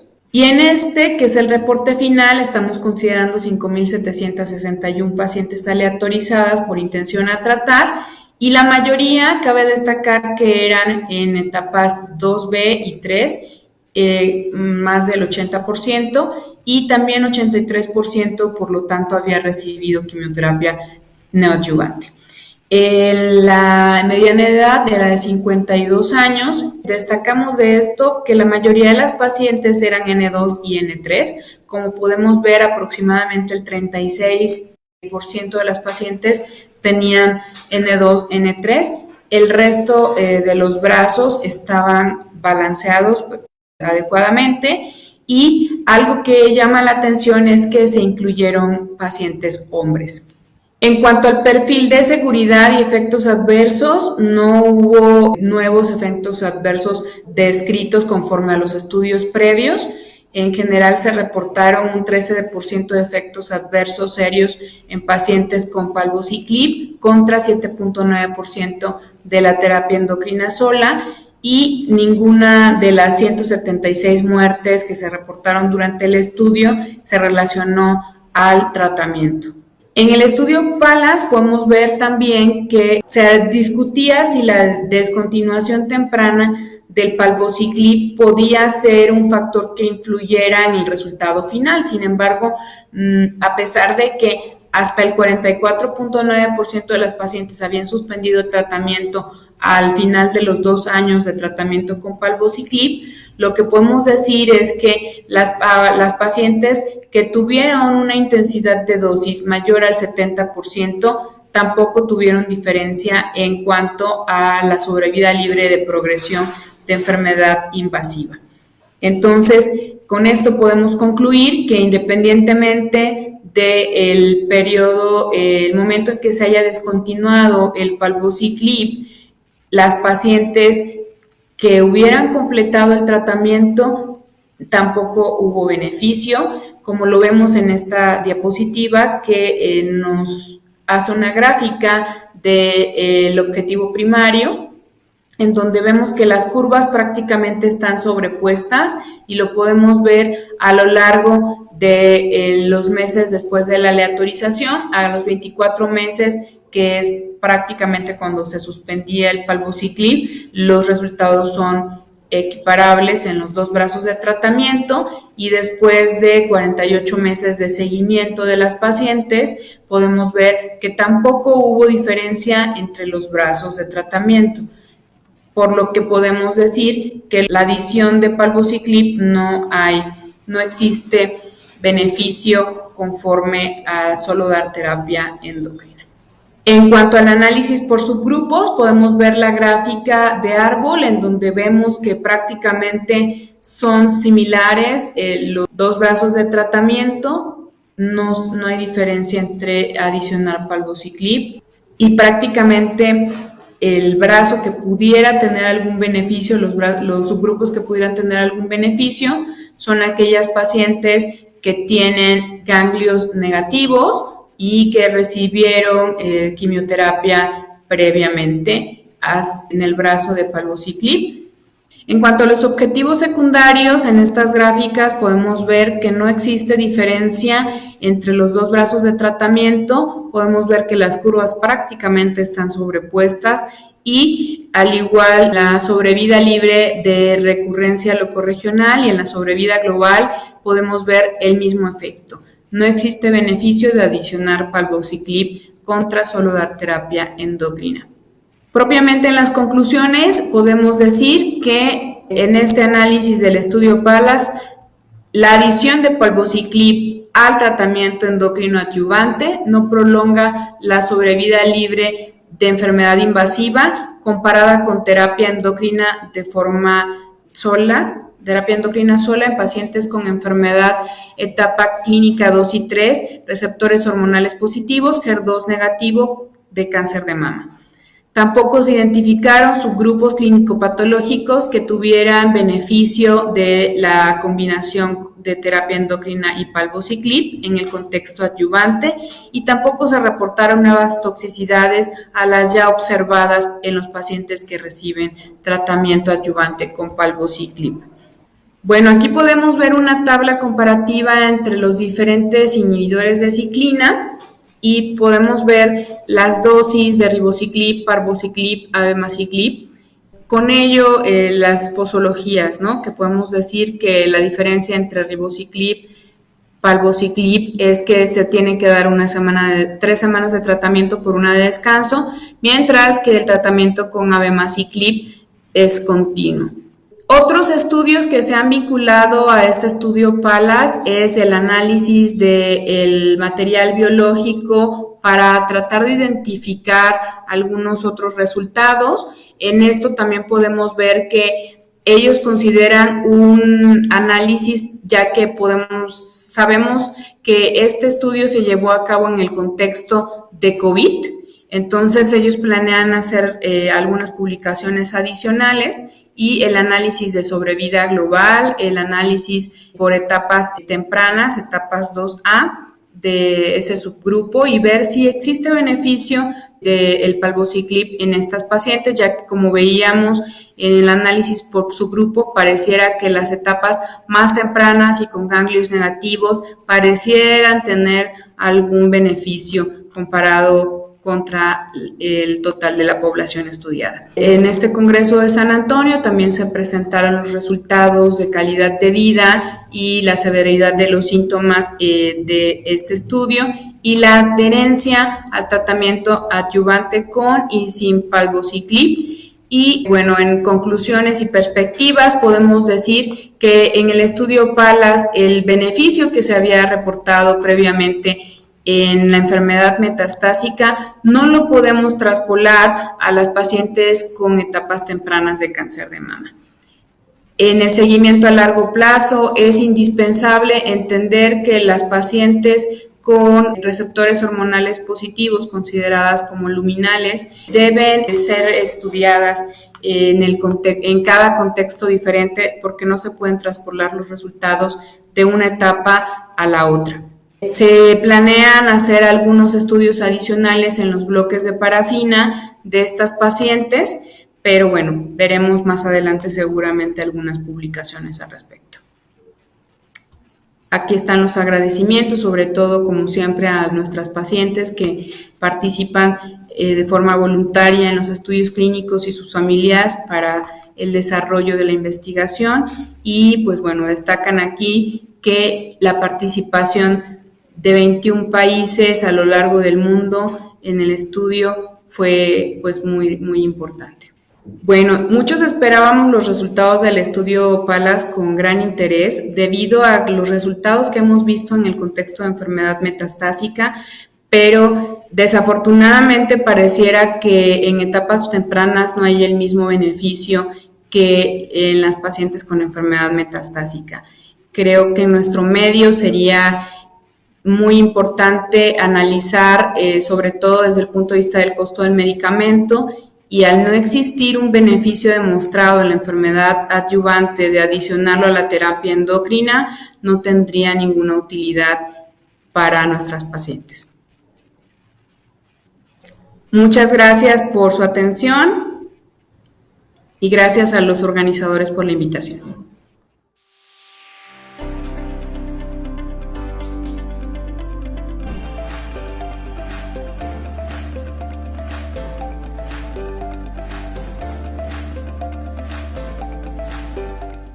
Hola, ¿qué tal? Muy buenos días. Soy Lorben López Rodríguez.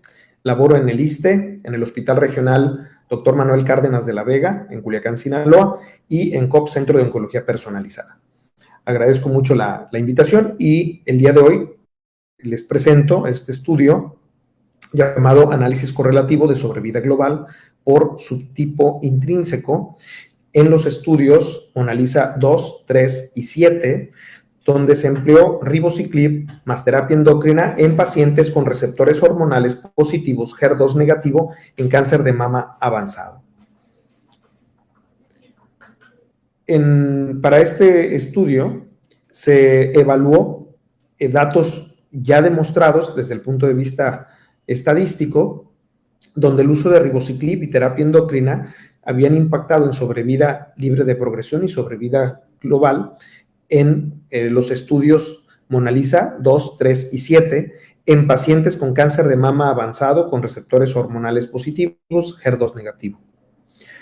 En análisis previos, donde se habían extraído pacientes de los ensayos MONALISA, ya se había también dejado patente un beneficio en la sobrevida libre de progresión en el uso de ribociclib más terapia endocrina versus placebo y más terapia endocrina. Esto en los subtipos luminal A, luminal B y HER2 enriquecido. Este análisis exploratorio retrospectivo evalúa la asociación de los subtipos intrínsecos con la sobrevida global utilizando muestras extraídas de los estudios MONALISA 2, 3 y 7. El perfil de expresión genómica se realizó con muestras de tumor tanto del primario como del metastásico, con el uso de un panel que fue personalizado de la compañía NanoString de 800 genes, donde se incluyeron 36 de los 50 genes que usa el estudio PAM50. Finalmente, un set en particular de 152 genes fue seleccionado para hacer esta identificación e identificar los subtipos, esto basado en un estudio pequeño independiente de 48 tumores, donde utilizaron el microarreglo PAM50 original. La relación entre los subtipos basados por PAM50 con la sobrevida global se evaluó utilizando un modelo de proporción de riesgo de Cox univariable y multivariable. Los valores de P fueron exclusivamente descriptivos y no se ajustaron para otras circunstancias. En este estudio se usaron muestras provenientes de los estudios Mona Lisa 2, 3 y 7, en donde se comprendió sobre todo muestras o tejido proveniente del tumor primario, hasta en un 71%. No obstante, de los pacientes, alrededor del 15%, es decir, 163 pacientes, fueron excluidos por la gran cantidad de tejido normal que había en la muestra y para evitar que en este análisis molecular se contaminara. De tal forma que solamente para el análisis se utilizaron 997 muestras. Tenemos en lo que es la gráfica de pastel la distribución que tuvieron estas variedades: luminal A un 54.4%, luminal B un 27.9%, HER2 enriquecido en un 14.7% y solo 3% de tipo basal.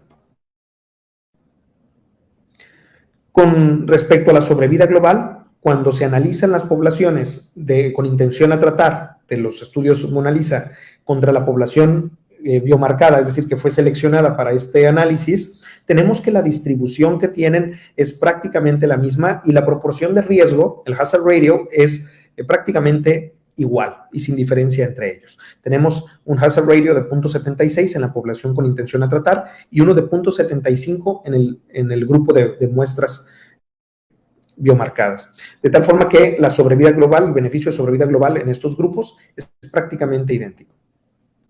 Cuando se hace el análisis de sobrevida global por subtipo intrínseco, tenemos, por ejemplo, que en el grupo de placebo más terapia endocrina, el luminal A tuvo una sobrevida global, una mediana de 54.6 meses, el luminal B de 44.9, el HER2 enriquecido de 29.4 y el basal de 21.2. Al comparar esto con el grupo que recibió ribociclib más terapia endocrina, vemos una diferencia sustancial donde el grupo luminal A tuvo una sobrevida global con una mediana, sobrevida global de 68 meses, la de luminal B de 58.8, la de HER2 enriquecida de 40.3 y la tipo basal de 19.4.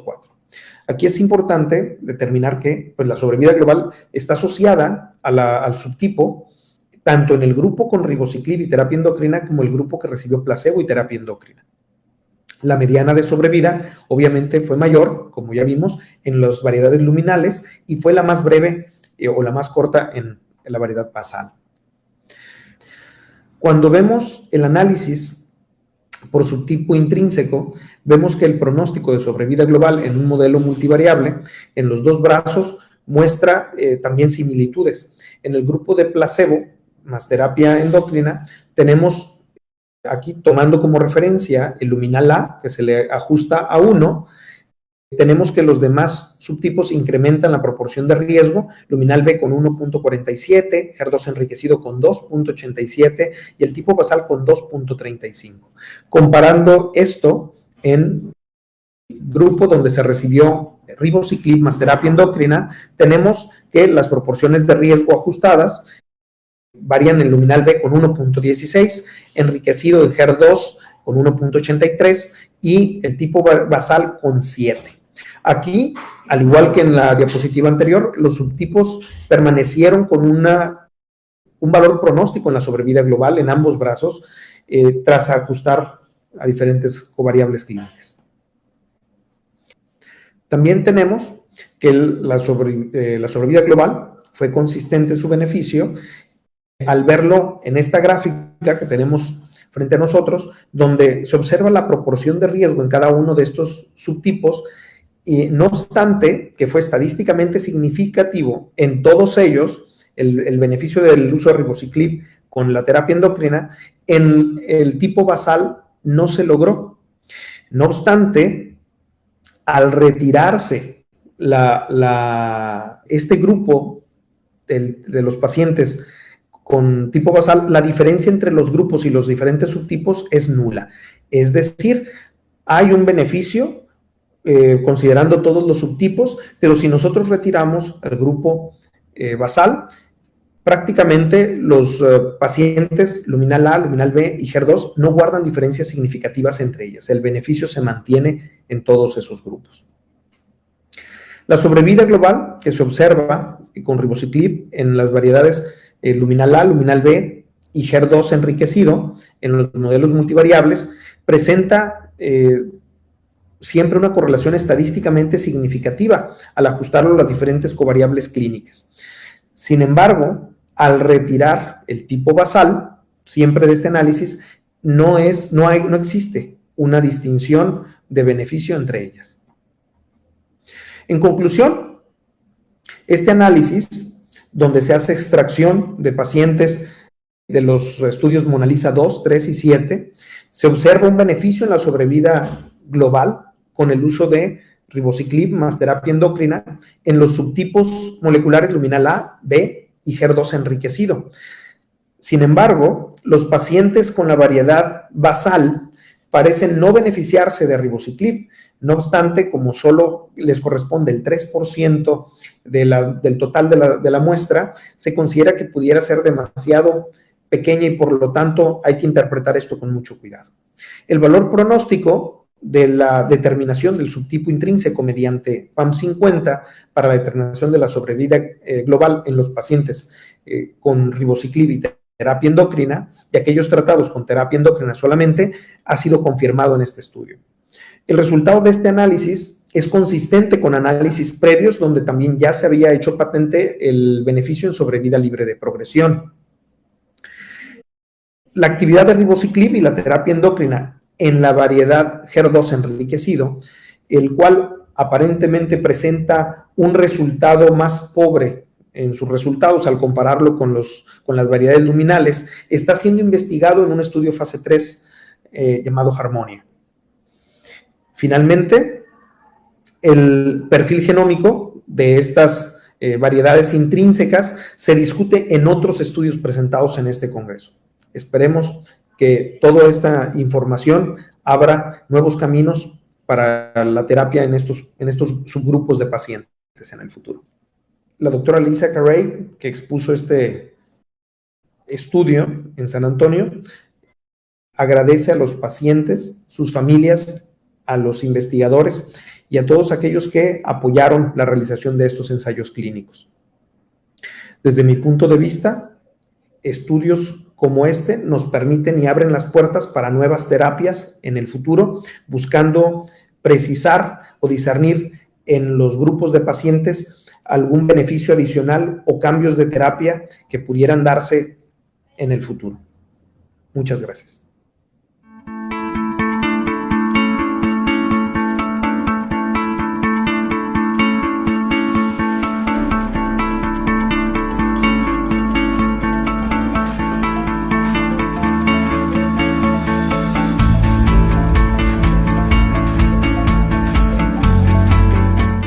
Saludos cordiales.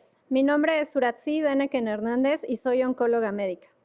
Tengo el agrado de presentarles el día de hoy este estudio presentado por la doctora O'Shaughnessy en el último Congreso de San Antonio. Nos va a hablar sobre las diferencias en la supervivencia global de distintos subgrupos de los estudios MONALISA. La doctora O'Shaughnessy nos presentó entonces en esta última edición de San Antonio los resultados del análisis de subgrupos del estudio MONALISA 2. Como introducción, vamos a recordar que el estudio MONALISA 2 fue un estudio diseñado para pacientes postmenopáusicas en primera línea con cáncer de mama metastásico, receptores hormonales positivos que no habían recibido tratamiento de quimioterapia previo ni hormonoterapia previo para la enfermedad metastásica. Evidentemente, sí se permitía un tratamiento previo con quimioterapia o hormonoterapia para un contexto neo o adyuvante. Las pacientes fueron aleatorizadas uno a uno para recibir ribociclib más letrozol o letrozol con placebo. El objetivo primario del estudio fue la supervivencia libre de progresión y como objetivo secundario principal encontramos la supervivencia global. Los resultados de dicho estudio en cuanto a la supervivencia global fueron presentados en ESMO del 2021. Aquí vemos el impacto importante de la adición de ribociclib para este grupo de pacientes.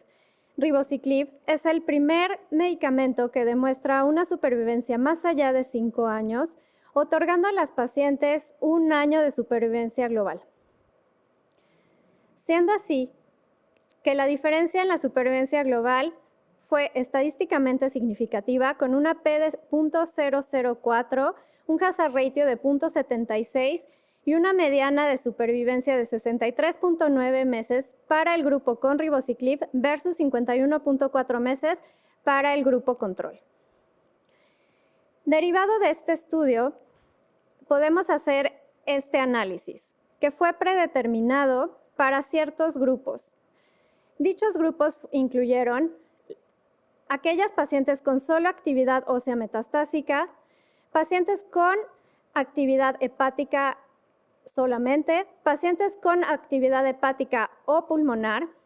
También se estratificaron dependiendo del número de sitios de actividad tumoral, el antecedente de quimioterapia previa y el antecedente de hormonoterapia previa. La supervivencia global fue calculada utilizando el método de Kaplan-Meier y de forma complementaria se utilizaron los modelos de riesgo proporcional de Cox para la estratificación y no estratificación.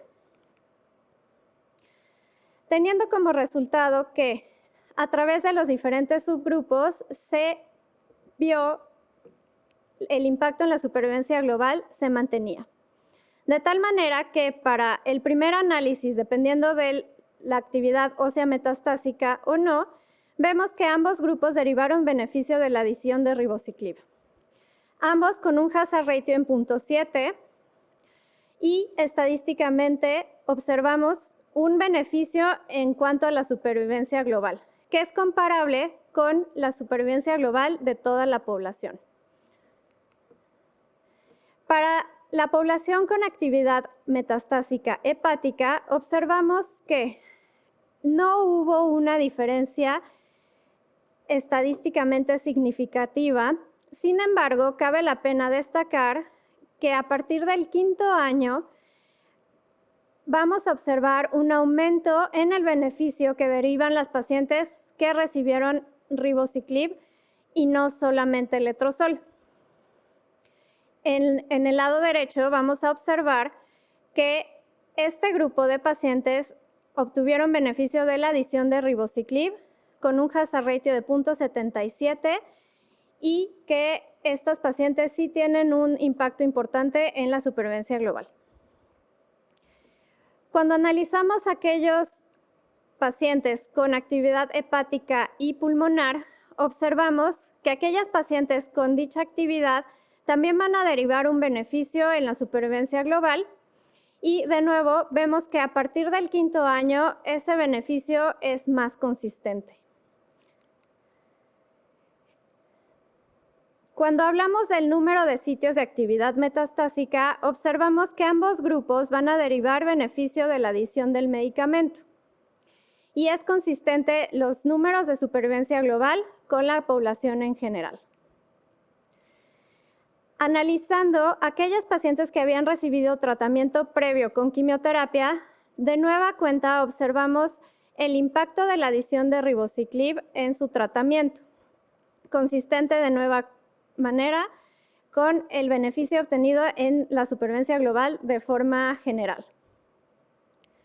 En cuanto al análisis de aquellos pacientes que habían recibido algún tipo de endocrinoterapia previa, observamos que para el caso de inhibidores de aromatasa no hay un beneficio importante hasta el 5º año cuando observamos que se separan las curvas. Sin embargo, es importante notar que esta población es muy pequeña y eso puede haber impactado en cuanto a los términos de resultados. Como conclusiones, entonces, tenemos que independientemente del sitio de actividad metastásica, del número de sitios de actividad metastásica, de la utilización previa de quimioterapia o de la utilización previa de hormonoterapia, las pacientes posmenopáusicas van a tener un impacto importante en la supervivencia global con la adición de ribociclib, y esto extraído del estudio MONALIZA 2. Este incremento en la supervivencia global es consistente en todos los subgrupos y se demuestra a los 5 y 6 años de seguimiento del estudio. De manera complementaria, tenemos que recordar que los 3 estudios de ribociclib, MONALIZA 2, 3 y 7, han demostrado impacto en la supervivencia global de mujeres con cáncer de mama metastásico, receptores hormonales positivos. Gracias. Agradezco nuevamente a la mesa organizadora por su invitación y esperamos que esta información haya sido de su agrado y sobre todo sea útil para su práctica diaria. Hasta luego.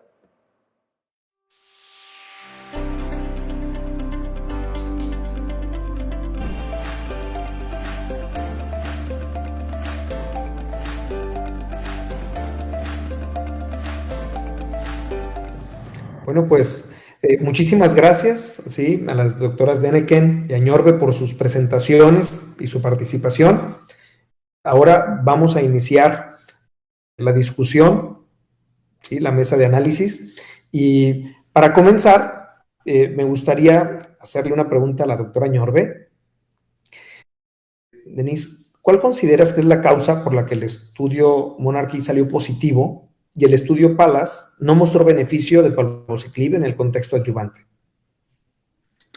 Sí, fíjate que es una pregunta creo que obligada cuando uno ve este estudio. En realidad, pues cuando vimos los resultados del estudio Monarchy, todos pensábamos en que seguramente el estudio PALAS iba a dar resultados muy similares, ¿no? Y cuando los resultados que nos presentan no difieren, híjole, todos nos quedamos con esta interrogante.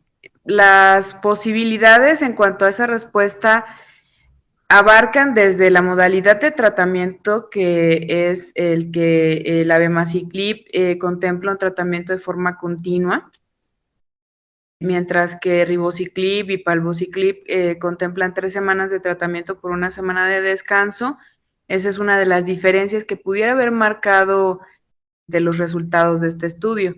Y el otro es que, pues básicamente en el diseño del estudio, el estudio Monarchy contempló pacientes con alto riesgo de recurrencia, mientras que el estudio PALAS contemplaba pacientes tanto de riesgo alto como de riesgo bajo, ¿no? Los pacientes que tenían ganglios negativos fue un subgrupo que no se consideró para el estudio Monarchy, ¿no?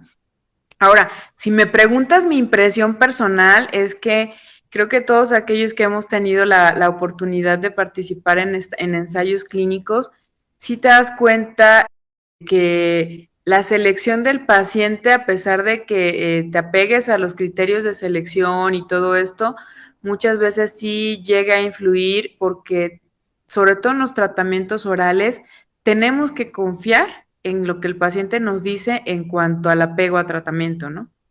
En cuanto a decirnos, sí me lo tomé y de alguna forma los controles que se hacen en los estudios clínicos de devolver las tabletas y contarlas y todo esto, te permite, pues busca tener alguna precisión en cuanto a que sí se lo están tomando, pero en un tratamiento oral es bastante complejo asegurar que así sea, ¿no? Entonces, yo creo que es una duda que difícilmente podremos resolver, por qué un estudio sí y otro no, pero cuando vemos el margen de diferencia que existe en el Monarchy entre el brazo control y el brazo experimental, pues tampoco es un margen que sea tan marcado, ¿no? O sea, no es, digamos que a pesar de que es estadísticamente significativo, el beneficio, pues las curvas no se separan tanto, ¿no? Entonces, por ahí pudiera ser la explicación a que en el estudio de palbociclib no haya demostrado beneficio en las pacientes del brazo experimental. Ok. Sí, muy interesante. Derivado de eso que comentas, ¿crees tú que ampliar entonces el tiempo del uso de palbociclib pudiera tener un impacto en el tratamiento de estas pacientes en el contexto adyuvante?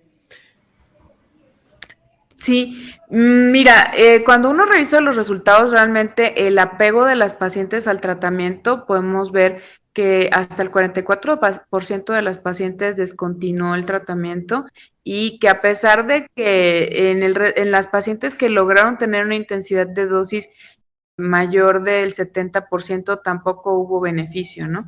Entonces, se plantea como una estrategia, pues que a mí me parece razonable, una estrategia que pudiera ser planteada a lo mejor en estudios posteriores, pero ver si tiene o no un beneficio, yo creo que sería bastante complejo. En el caso de palbociclib, la gran ventaja es que creo que la toxicidad es bastante manejable, es un tratamiento que en general las pacientes toleran bien y creo que no sería un problema al prolongarlo mucho más tiempo, pero de ello a que se demuestre que haya beneficio, no lo sabemos, ¿no? Muy bien. Bueno, doctora Deneken, respecto al estudio, al análisis que nos expuso, quisiera yo preguntarle, ¿cree usted que impacta de alguna forma en la toma de decisión el sitio de metástasis para la selección, en este caso, de la terapia? En ese sentido, creo que la misión de este análisis de subgrupos fue justamente otorgarnos claridad en cuanto a si hay beneficio para diferentes pacientes. Creo que debemos siempre buscar la mejor alternativa para nuestras pacientes desde un inicio, desde una primera línea. Es decir, pensar en guardar el medicamento para una línea posterior no pareciera ser la mejor alternativa, y eso no solo aplica para ribociclib, sino para el resto de los medicamentos. Es decir, vemos una disminución en cuanto a tiempo libre de progresión y en términos generales creo que de efectividad del medicamento en líneas posteriores.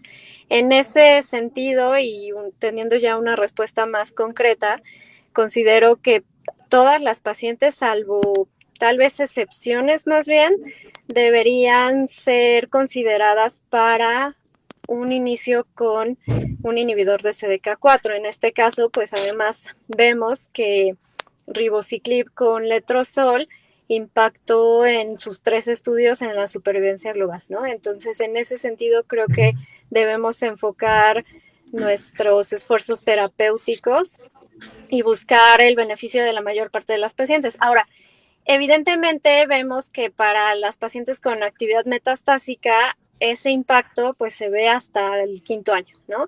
Es decir, realmente no hay una separación de curvas, e incluso la doctora O'Shaughnessy en el análisis menciona que no hay un impacto, no hay una diferencia, ¿no? Sin embargo, creo que de cualquier manera estas pacientes pues ya sabemos que son pacientes con un peor pronóstico en general, ¿no? Independientemente de la maniobra terapéutica que hagamos.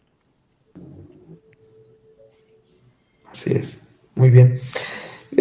Yo quisiera comentar una pregunta que me han hecho respecto al estudio que me tocó exponer.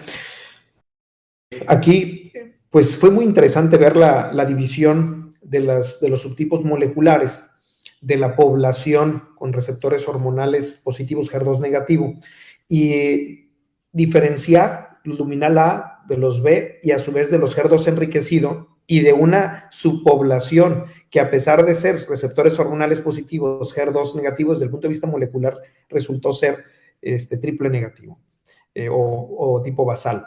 Y desgraciadamente la aplicación en este momento de este tipo de tecnologías, estar usando PAM50 u otros perfiles moleculares después de tener ya tu inmunistoquímica, creo que en el contexto de nuestra práctica diaria pues no tiene mucho sentido.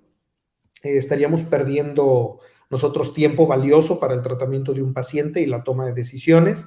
Sin embargo, entiendo y tal y como se decía en la fase inicial, esto es un estudio exploratorio que busca identificar siempre que se pueda en esas subpoblaciones de pacientes alguna característica que permita afinar el manejo en el futuro, ¿no?, de estas poblaciones, aquellas sobre todo que aparentemente no se están beneficiando, como resultó ser el tipo basal.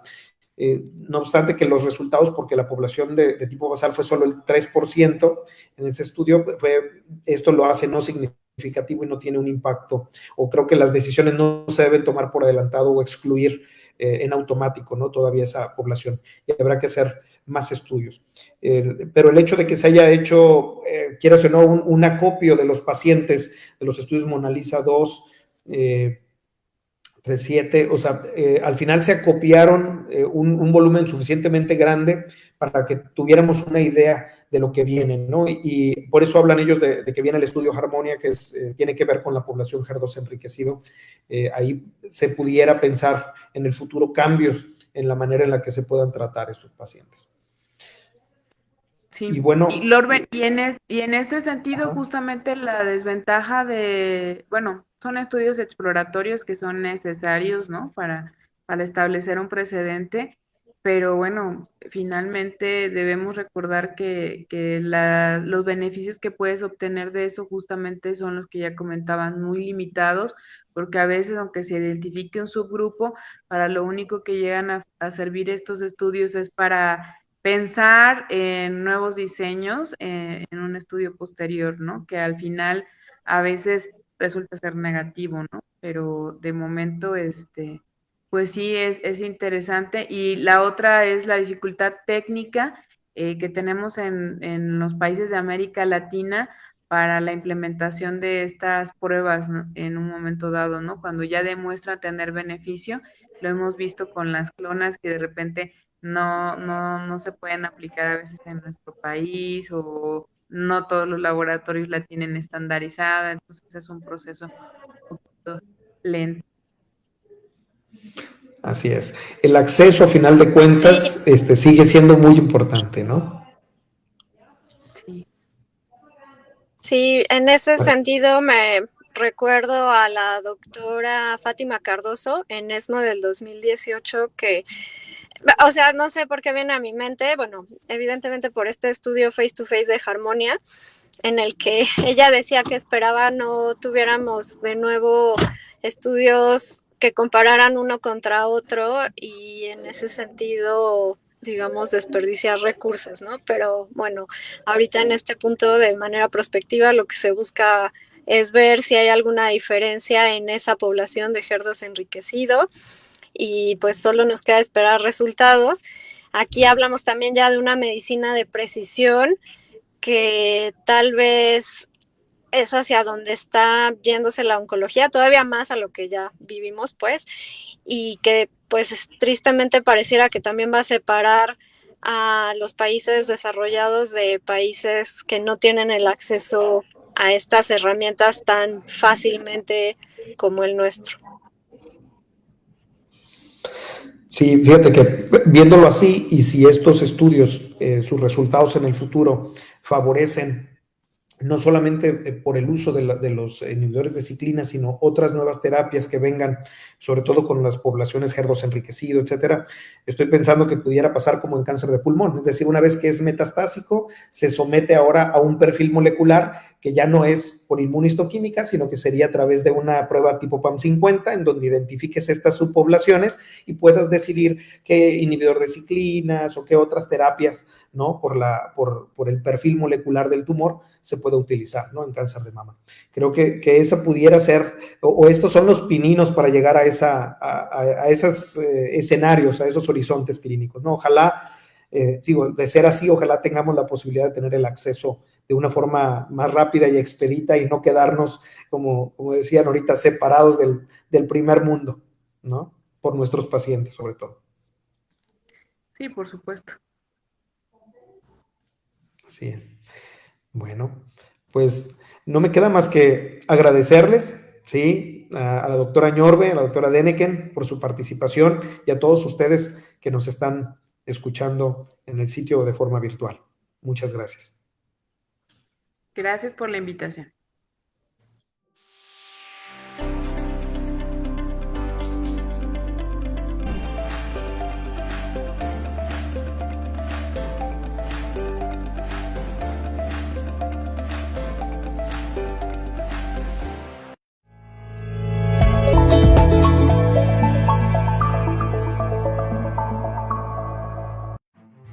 Desde el 2020 a la fecha, la pandemia del COVID-19 ha cambiado la forma en que vivimos, trabajamos e interactuamos entre nosotros.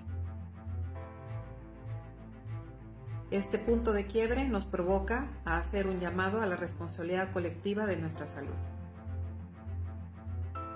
A pesar de que la pandemia es una amenaza para el progreso de la lucha contra el cáncer de mama, FUCAM ha mostrado resiliencia y capacidad de innovación ante este doble desafío, no solo al continuar atendiendo pacientes, sino mejorando cada vez más la calidad y calidez de la atención. El cáncer de mama no se detuvo y no todos los casos pudieron ser diagnosticados. No todas las pacientes diagnosticadas pudieron continuar con sus tratamientos. FUCAM continúa promoviendo la detección oportuna y ofreciendo tratamiento integral de cáncer de mama. El modelo eficiente y único de FUCAM, tanto en tratamiento médico como en la formación de médicos especialistas, aunado al desarrollo de protocolos de investigación en conjunto con instituciones de renombre y con la industria farmacéutica, lo ha logrado consolidar como una institución líder en su ramo. Si no puedo conseguir nada, pues solo voy a tener operación. Todas las personas que trabajan aquí, todas son muy amables. Gracias a la gente de Los Ángeles que existe. Muchas gracias, muchas gracias. Hay muchas personas como yo que necesitan el apoyo. FUCAM, ahora más que nunca, necesita de empresas y personas con responsabilidad social que busquen soluciones perdurables para poder seguir atendiendo a las mujeres en situación vulnerable, así continuar transformando vidas y marcando la diferencia.